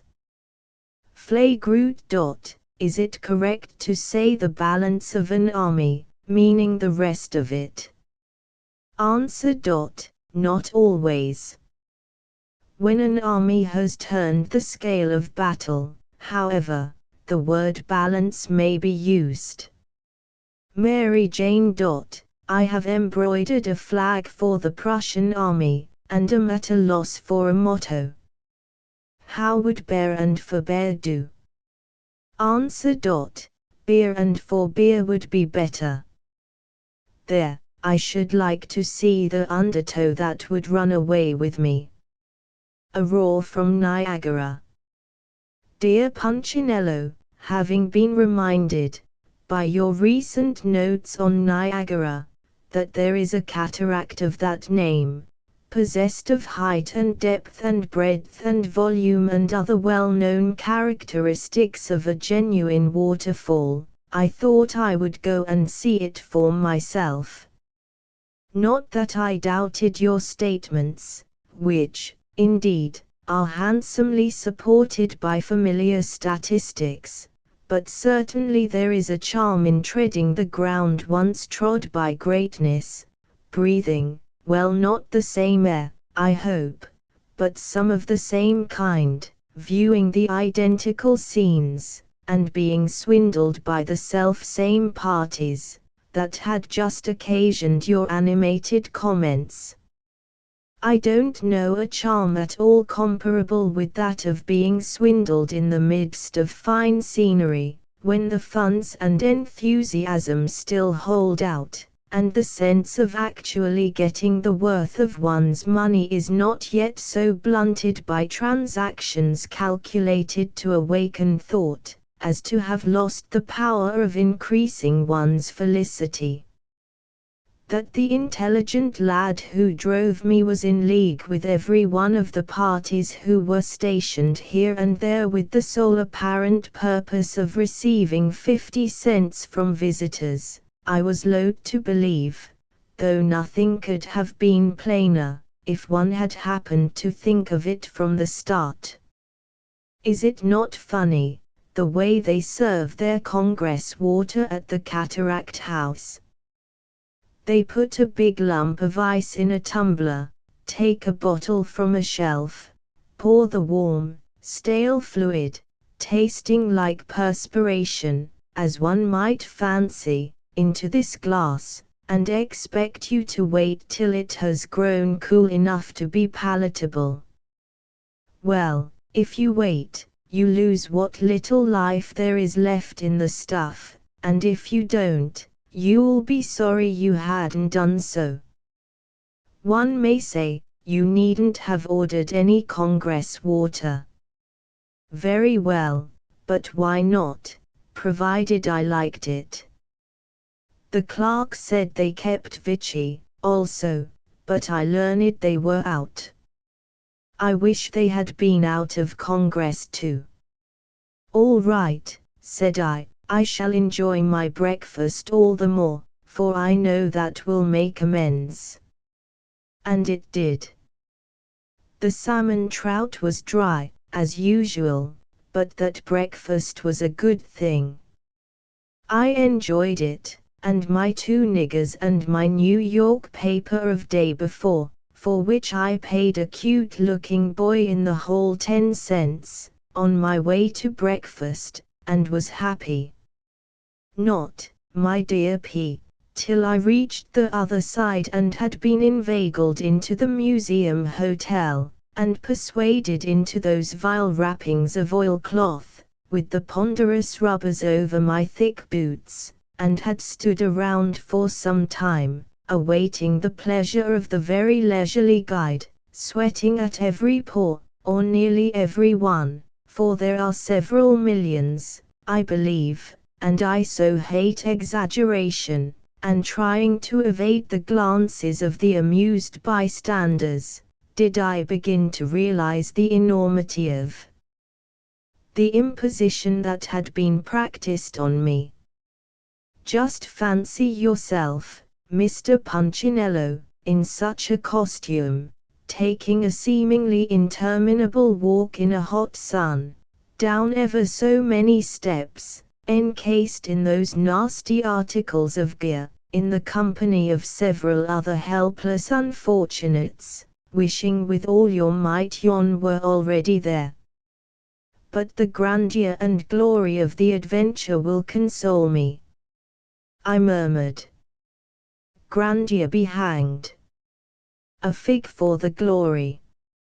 What do you call this going under the falls, that renowned journey, so full of peril? Pooh! Merely standing in a bathtub and letting somebody pull the string. You don't get quite so wet, that's all.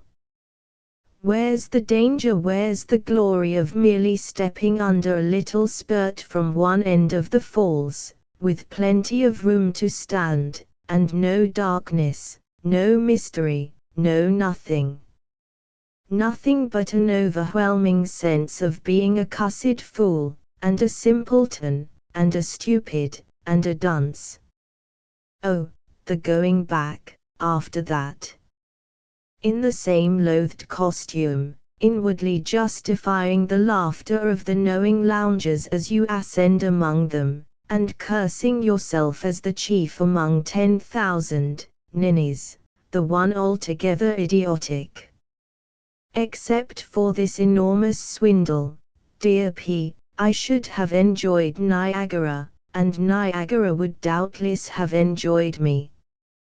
But this preposterous, disgusting, outrageous, ridiculous, contemptible, disgraceful, unsurpassable swindle prevented anything like a mutual understanding. I saw green in the falls saw green in me.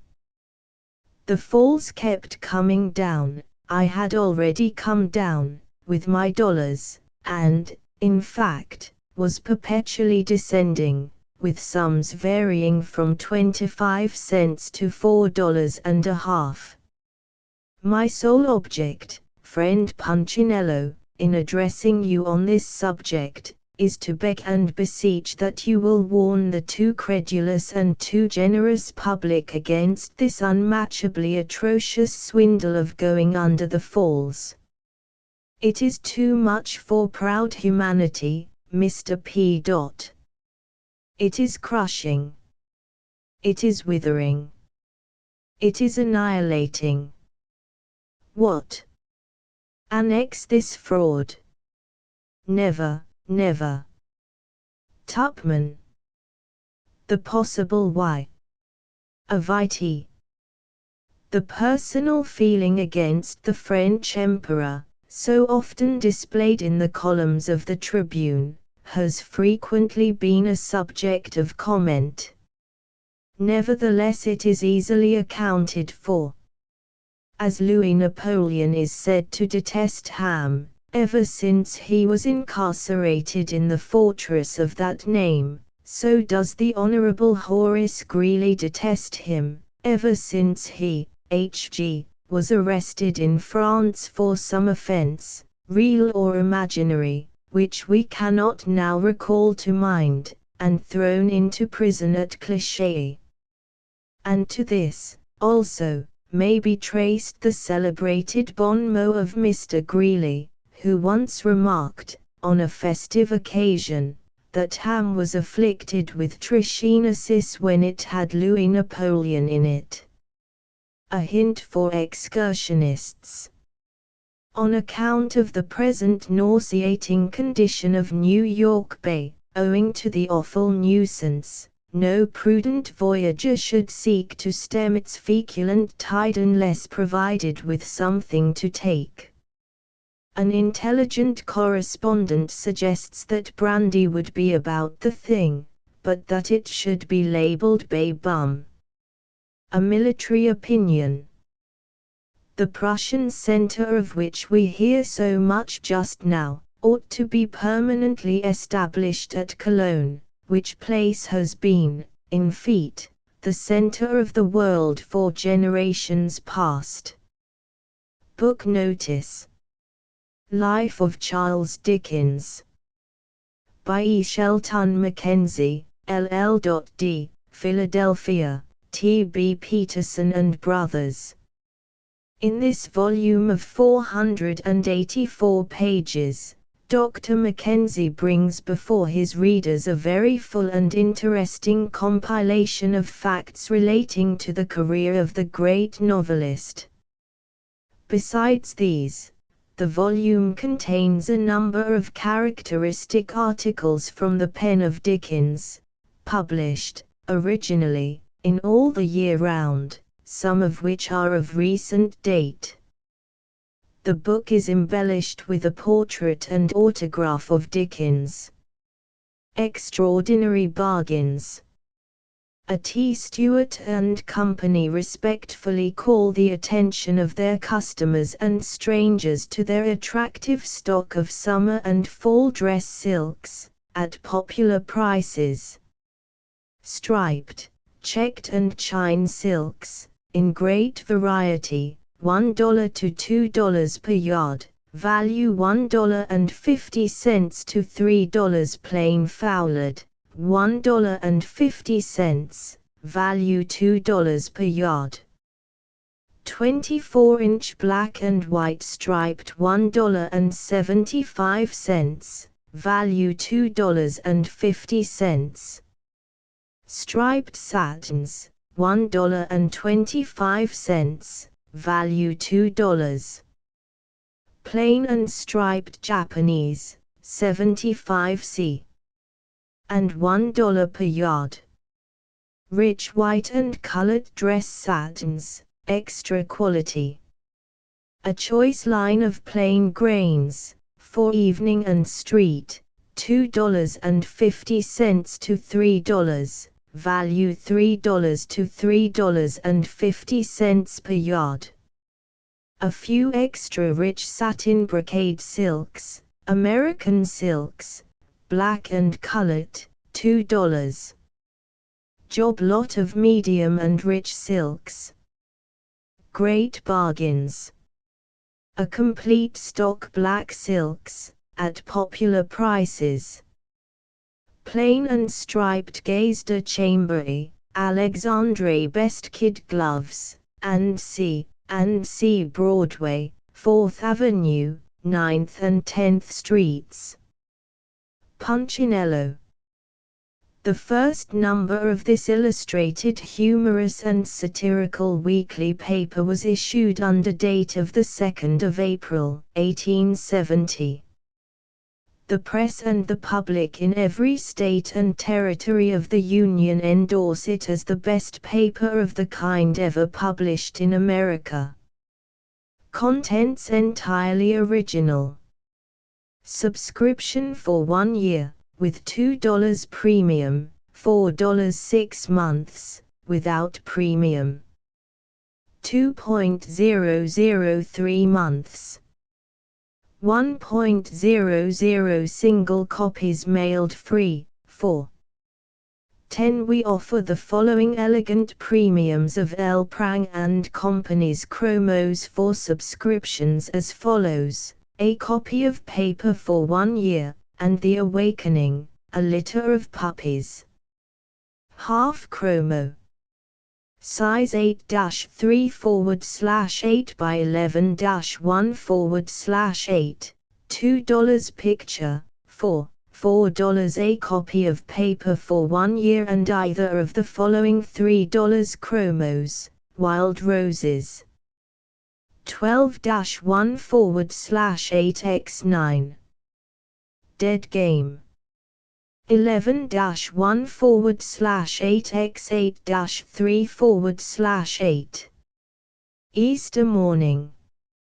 6-3/4x10-1/4, $5 a copy of paper for 1 year and either of the following $5 chromos, Group of Chickens, Group of Ducklings, Group of Quails. Each 10x12-1/8. The Poultry Yard. 10-1/8x14 The Barefoot Boy, Wild Fruit. Each 9-3/4x13. Pointer and Quail, Spaniel and Woodcock. 10x12, for $6.50 a copy of paper for 1 year and either of the following $6 chromos, The Baby in Trouble, The Unconscious Sleeper, The Two Friends. Dog and Child. Each 13x16-1/4. Spring, Summer, Autumn, 12-7/8x16-1/8. The Kids Playground. 11x17-1/2, for $7 a copy of paper for 1 year and either of the following $7.50 chromos, Strawberries and Baskets. Cherries and Baskets. Currants. Each 13x18. Horses in a Storm. 22-1/4x15-1/4. 6 Central Park Views. Asset. 9-1/8x4-1/2, 4, $8 a copy of paper for 1 year and 6 American landscapes. Asset. 4-3/8x9, price $9.00, 4, $9 a copy of paper for 1 year and either of the following $10 chromos. Sunset in California. Bierstadt, 18-1/2x12 Easter morning. 14x21. Correggio's Magdalene. 12-1/4x16-3/8. Summer fruit and autumn fruit. Half chromos. 15-1/2x10-1/2. Companions. Price $10 for the 2. For $10 remittances should be made in PO orders, drafts, or bank checks on New York, or registered letters. The paper will be sent from the first number, April 2d, 1870, when not otherwise ordered. Postage of paper is payable at the office where received, 20 cents per year, or 5 cents per quarter, in advance. The chromos will be mailed free on receipt of money. Canvassers wanted, to whom liberal commissions will be given. For special terms address the company. The first 10 numbers will be sent to anyone desirous of seeing the paper before subscribing, for 60 cents. A specimen copy sent to anyone desirous of canvassing or getting up a club, on receipt of postage stamp. Address: Punchinello Publishing Co., P.O. Box 2783. Number 83 Nassau Street, New York. A T. Stewart and Company are offering several lots of housekeeping goods much below cost of importation. 5 to 8 and 3 to 4 single and double damask napkins, from $1 to $3.50 per dozen.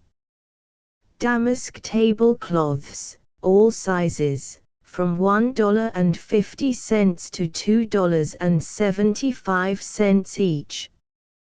Brown and bleached table damask, all linen, from 40 to 75 c. per yard.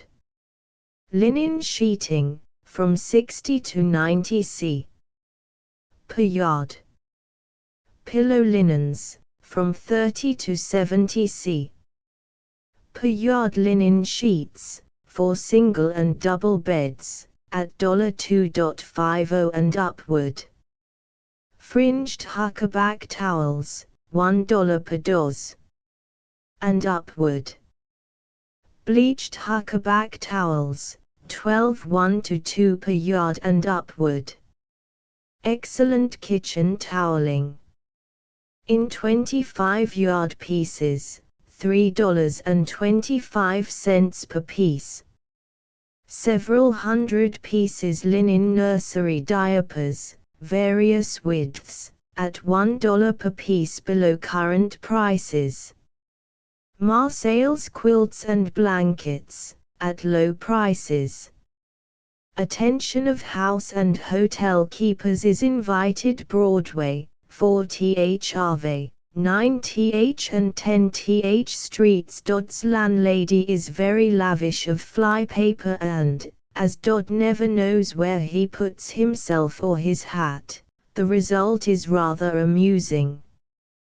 Tourists and leisure travelers will be glad to learn that the Erie Railway Company has prepared combination excursion or round-trip tickets, valid during the entire season, and embracing Ithaca, headwaters of Cayuga Lake, Niagara Falls, Lake Ontario, the River St. Lawrence, Montreal, Quebec, Lake Champlain, Lake George, Saratoga, the White Mountains, and all principal points of interest in northern New York, the Canadas, and New England.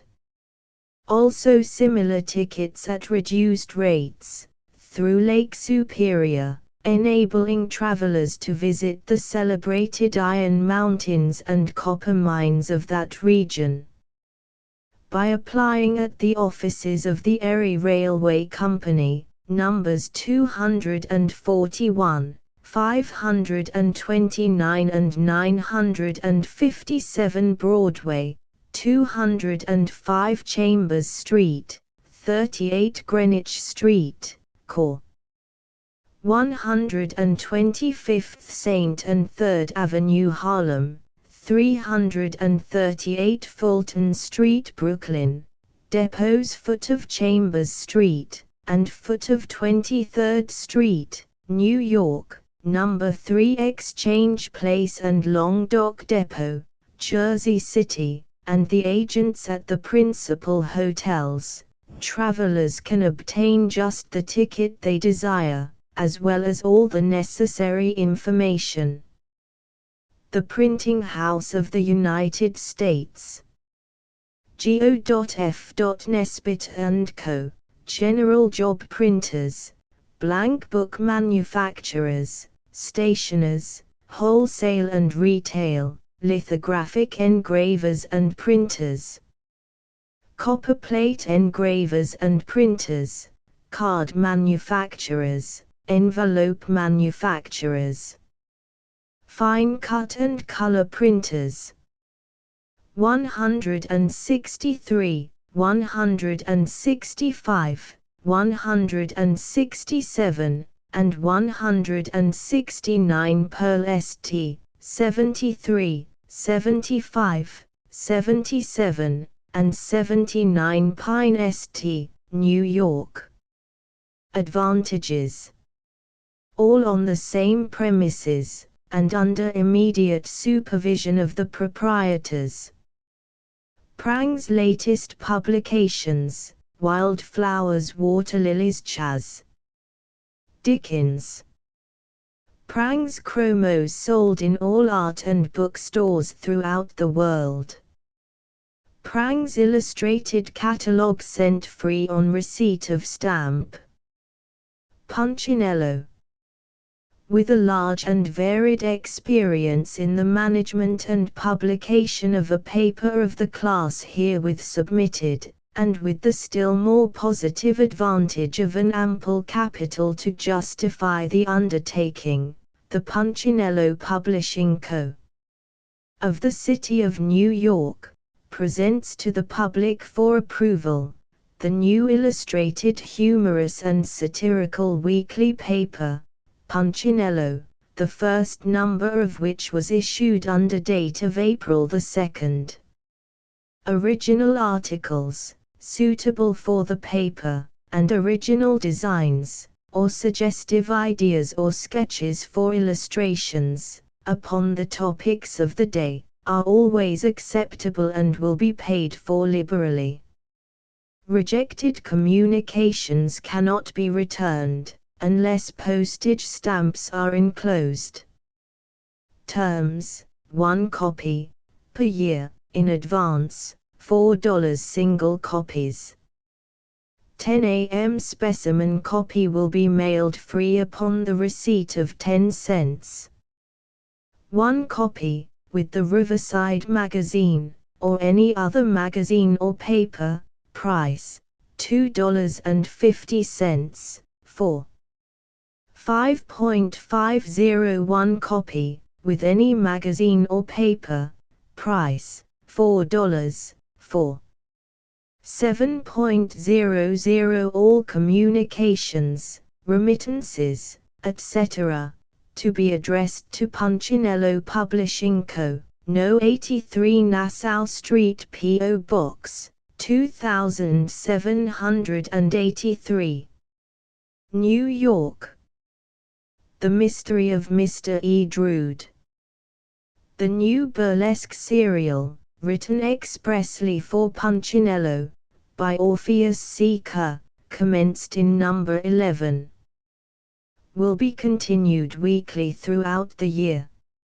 A sketch of the eminent author, written by his bosom friend, with superb illustrations of 1st the author's palatial residence at Bagad's Hill, Tickner's Fields, New Jersey. 2nd the author at the door of said palatial residence taken as he appears every Saturday will also be found in the same number. Single copies, for sale by all newsmen, or mailed from this office, free, 10 cents. Subscription for 1 year, 1 copy, with $2 chromo premium. $4. Those desirous of receiving the paper containing this new serial, which promises to be the best ever written by Orpheus C. Kerr, should subscribe now, to ensure its regular receipt weekly. We will send the first 10 numbers of Punchinello to anyone who wishes to see them, in view of subscribing, on the receipt of 60 cents. Address: Punchinello Publishing Company, P.O. Box 2783, 83 Nassau Street, New York. G.O. W. Wheat & Co., Printer, No. 8 Spruce Street. End of the Project Gutenberg ebook Punchinello, Volume 1, No. 24, the 10th of September, 1870 ******** Updated editions will replace the previous one, the old editions will be renamed. Creating the works from print editions not protected by U.S. copyright law means that no one owns a United States copyright in these works, so the Foundation, and you, can copy and distribute it in the United States without permission and without paying copyright royalties. Special rules, set forth in the general terms of use part of this license, apply to copying and distributing Project Gutenberg trademark symbol electronic works to protect the Project Gutenberg trademark symbol concept and trademark. Project Gutenberg is a registered trademark, and may not be used if you charge for an ebook, except by following the terms of the trademark license, including paying royalties for use of the Project Gutenberg trademark. If you do not charge anything for copies of this ebook, complying with the trademark license is very easy. You may use this ebook for nearly any purpose such as creation of derivative works, reports, performances and research. Project Gutenberg ebooks may be modified and printed and given away. You may do practically anything in the United States with ebooks not protected by U.S. copyright law.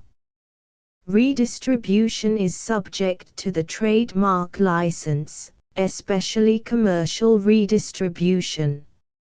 Start. Full license. The full Project Gutenberg license. Please read this before you distribute or use this work to protect the Project Gutenberg trademark symbol mission of promoting the free distribution of electronic works. By using or distributing this work, or any other work associated in any way with the phrase Project Gutenberg, you agree to comply with all the terms of the full Project Gutenberg trademark symbol license available with this file or online at www.gutenberg.org/license. Section 1. General Terms of Use and Redistributing Project Gutenberg Trademark Symbol Electronic Works 1.0. By reading or using any part of this Project Gutenberg Trademark Symbol Electronic Work, you indicate that you have read, understand, agree to and accept all the terms of this license and intellectual property, trademark/copyright, agreement. If you do not agree to abide by all the terms of this agreement, you must cease using and return or destroy all copies of Project Gutenberg Trademark Symbol Electronic Works in your possession. If you paid a fee for obtaining a copy of or access to a Project Gutenberg Trademark Symbol Electronic Work and you do not agree to be bound by the terms of this agreement, you may obtain a refund from the person or entity to whom you paid the fee as set forth in paragraph 1.e.8. 1.b Project Gutenberg is a registered trademark. It may only be used on or associated in any way with an electronic work by people who agree to be bound by the terms of this agreement. There are a few things that you can do with most Project Gutenberg trademark symbol electronic works even without complying with the full terms of this agreement. See paragraph 1.c below.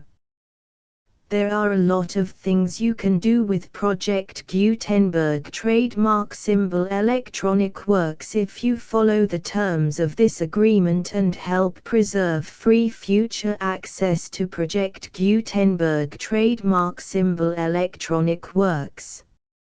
See paragraph 1.e below. 1.c.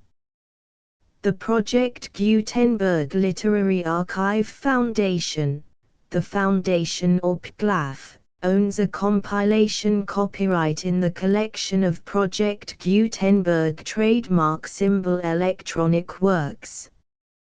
Nearly all the individual works in the collection are in the public domain in the United States. If an individual work is unprotected by copyright law in the United States and you are located in the United States, we do not claim a right to prevent you from copying, distributing, performing, displaying or creating derivative works based on the work as long as all references to Project Gutenberg are removed. Of course, we hope that you will support the Project Gutenberg trademark symbol mission of promoting free access to electronic works by freely sharing Project Gutenberg trademark symbol works in compliance with the terms of this agreement for keeping the Project Gutenberg trademark symbol name associated with the work. You can easily comply with the terms of this agreement by keeping this work in the same format with its attached full Project Gutenberg trademark symbol license when you share it without charge with others. 1.d. The copyright laws of the place where you are located also govern what you can do with this work. Copyright laws in most countries are in a constant state of change. If you are outside the United States, check the laws of your country in addition to the terms of this agreement before downloading, copying, displaying, performing, distributing or creating derivative works based on this work or any other Project Gutenberg trademark symbol work. The Foundation makes no representations concerning the copyright status of any work in any country other than the United States. 1.e Unless you have removed all references to Project Gutenberg, 1.e.1. The following sentence, with active links to, or other immediate access to, The full Project Gutenberg trademark symbol license must appear prominently whenever any copy of a Project Gutenberg trademark symbol work, any work on which the phrase Project Gutenberg appears, or with which the phrase Project Gutenberg is associated, is accessed, displayed, performed, viewed, copied or distributed. This ebook is for the use of anyone anywhere in the United States and most other parts of the world at no cost and with almost no restrictions whatsoever. You may copy it, give it away or reuse it under the terms of the Project Gutenberg license included with this ebook or online at www.gutenberg.org. If you are not located in the United States, you will have to check the laws of the country where you are located before using this ebook. 1.e.2 If an individual Project Gutenberg trademark symbol electronic work is derived from texts not protected by U.S. copyright law, does not contain a notice indicating that it is posted with permission of the copyright holder, the work can be copied and distributed to anyone in the United States without paying any fees or charges. If you are redistributing or providing access to a work with the phrase Project Gutenberg associated with or appearing on the work, you must comply either with the requirements of paragraphs 1.e.1 through 1.e.7 or obtain permission for the use of the work and the Project Gutenberg trademark symbol trademark as set forth in paragraphs 1.e.8 or 1.e.9. 1.e.3 If an individual Project Gutenberg trademark symbol electronic work is posted with the permission of the copyright holder, your use and distribution must comply with both paragraphs 1.e.1 through 1.e.7 and any additional terms imposed by the copyright holder. Additional terms will be linked to the Project Gutenberg trademark symbol license for all works posted with the permission of the copyright holder found at the beginning of this work. 1.e.4 Do not unlink or detach or remove the full Project Gutenberg trademark symbol license terms from this work, or any files containing a part of this work or any other work associated with Project Gutenberg trademark symbol. 1.e.5 Do not copy, display, perform, distribute or redistribute this electronic work, or any part of this electronic work, without prominently displaying the sentence set forth in paragraph 1.e.1 with active links or immediate access to the full terms of the Project Gutenberg trademark symbol license.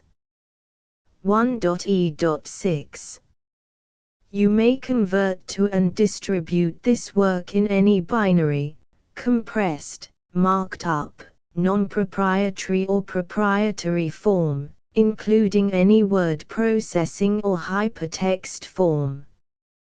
However, if you provide access to or distribute copies of a Project Gutenberg trademark symbol work in a format other than plain vanilla ASCII or other format used in the official version posted on the official Project Gutenberg trademark symbol website, www.gutenberg.org, you must, at no additional cost, fee or expense to the user, provide a copy, a means of exporting a copy, or a means of obtaining a copy upon request, of the work in its original plain vanilla ASCII or other form.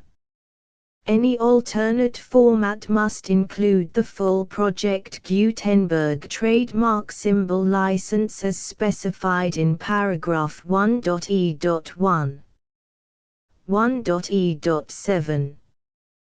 Do not charge a fee for access to, viewing, displaying, performing, copying or distributing any Project Gutenberg trademark symbol works unless you comply with paragraph 1.e.8 or 1.e.9. 1.e.8. You may charge a reasonable fee for copies of or providing access to or distributing Project Gutenberg trademark symbol electronic works provided that you pay a royalty fee of 20% of the gross profits you derive from the use of Project Gutenberg trademark symbol works calculated using the method you already use to calculate your applicable taxes. The fee is owed to the owner of the Project Gutenberg trademark symbol trademark, but he has agreed to donate royalties under this paragraph to the Project Gutenberg Literary Archive Foundation. Royalty payments must be paid within 60 days following each date on which you prepare, or are legally required to prepare, your periodic tax returns.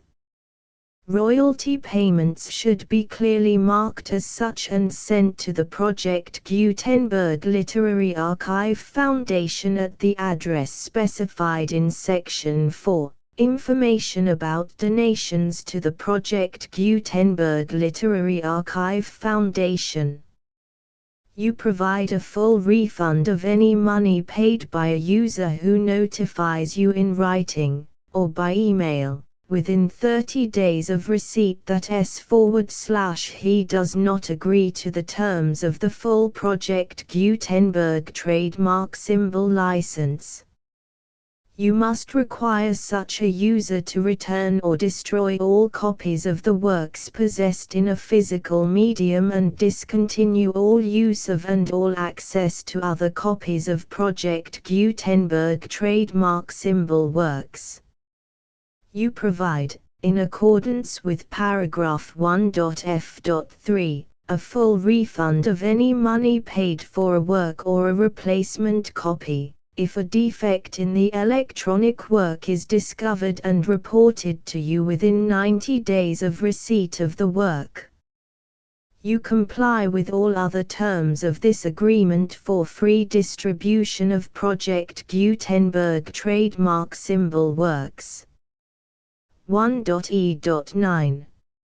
If you wish to charge a fee or distribute a Project Gutenberg trademark symbol electronic work or group of works on different terms than are set forth in this agreement, you must obtain permission in writing from the Project Gutenberg Literary Archive Foundation, the manager of the Project Gutenberg trademark symbol trademark.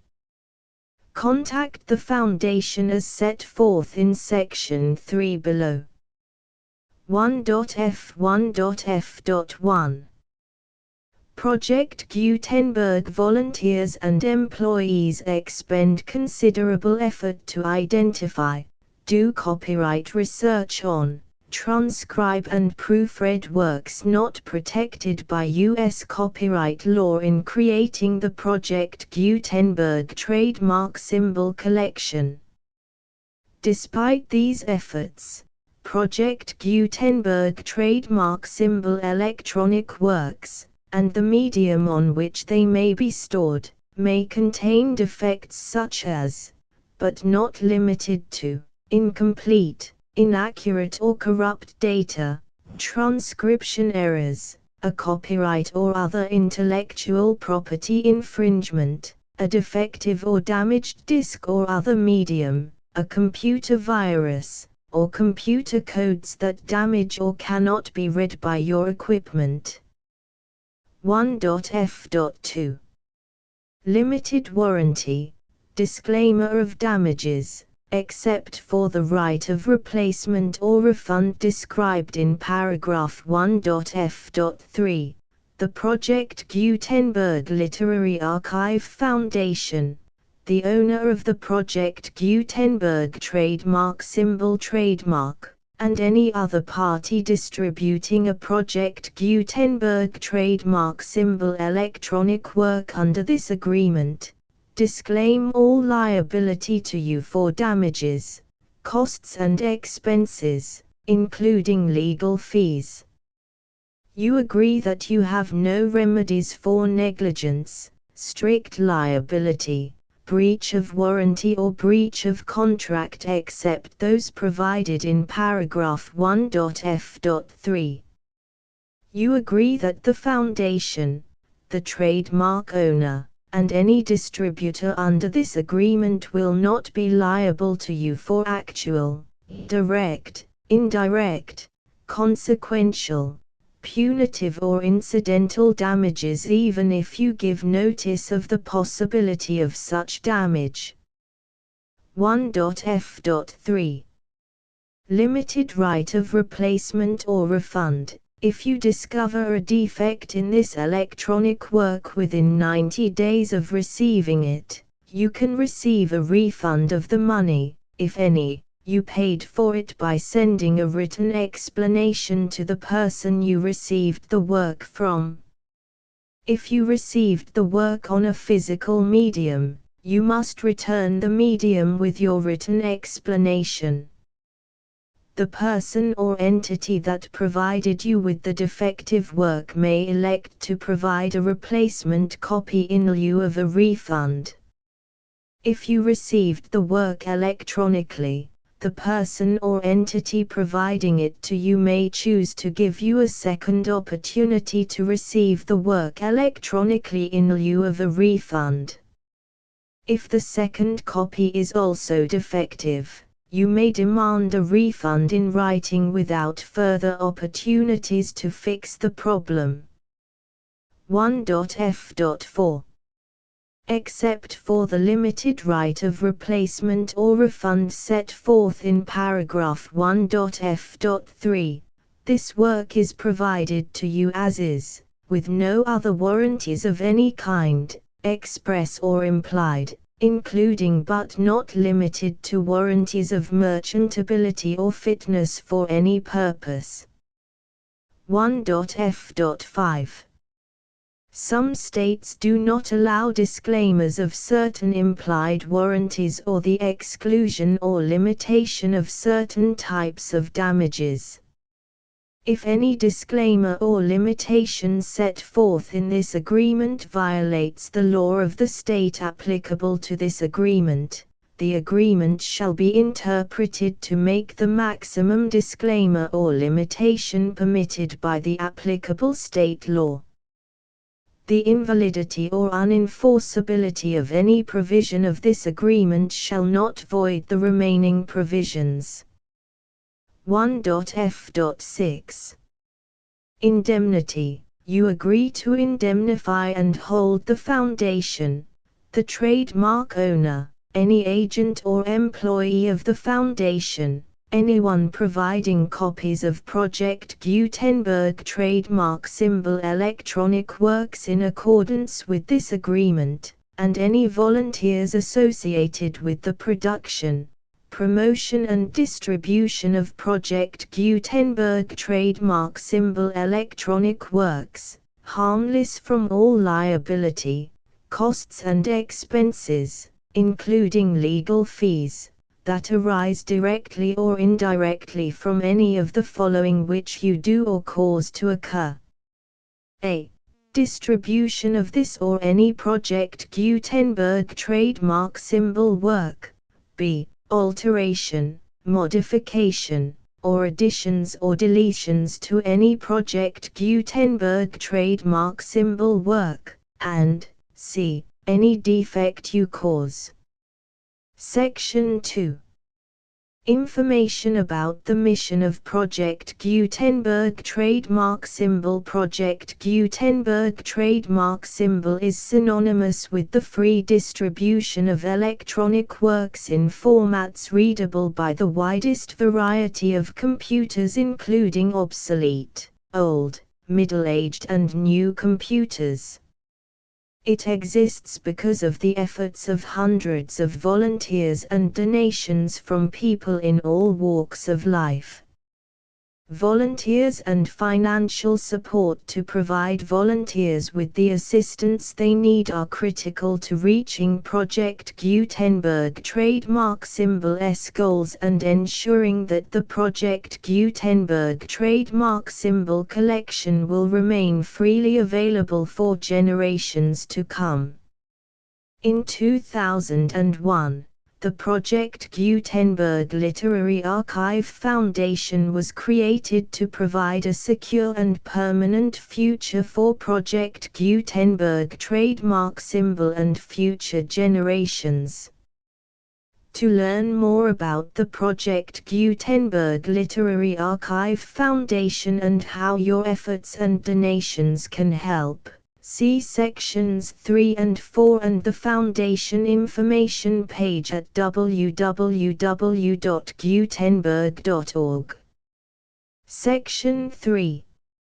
Information about the Project Gutenberg Literary Archive Foundation. The Project Gutenberg Literary Archive Foundation is a non-profit 501(c)(3) educational corporation organized under the laws of the state of Mississippi and granted tax-exempt status by the Internal Revenue Service. The Foundation's IN or Federal Tax Identification Number is 64-6221541. Contributions to the Project Gutenberg Literary Archive Foundation are tax-deductible to the full extent permitted by U.S. federal laws and your state's laws. The Foundation's business office is located at 809 North 1500 West, Salt Lake City, UT 84116. 801-596-1887. Email contact links and up-to-date contact information can be found at the Foundation's website and official page at www.gutenberg.org/contact section 4. Information about donations to the Project Gutenberg Literary Archive Foundation. Project Gutenberg trademark symbol depends upon and cannot survive without widespread public support and donations to carry out its mission of increasing the number of public domain and licensed works that can be freely distributed in machine-readable form accessible by the widest array of equipment, including outdated equipment.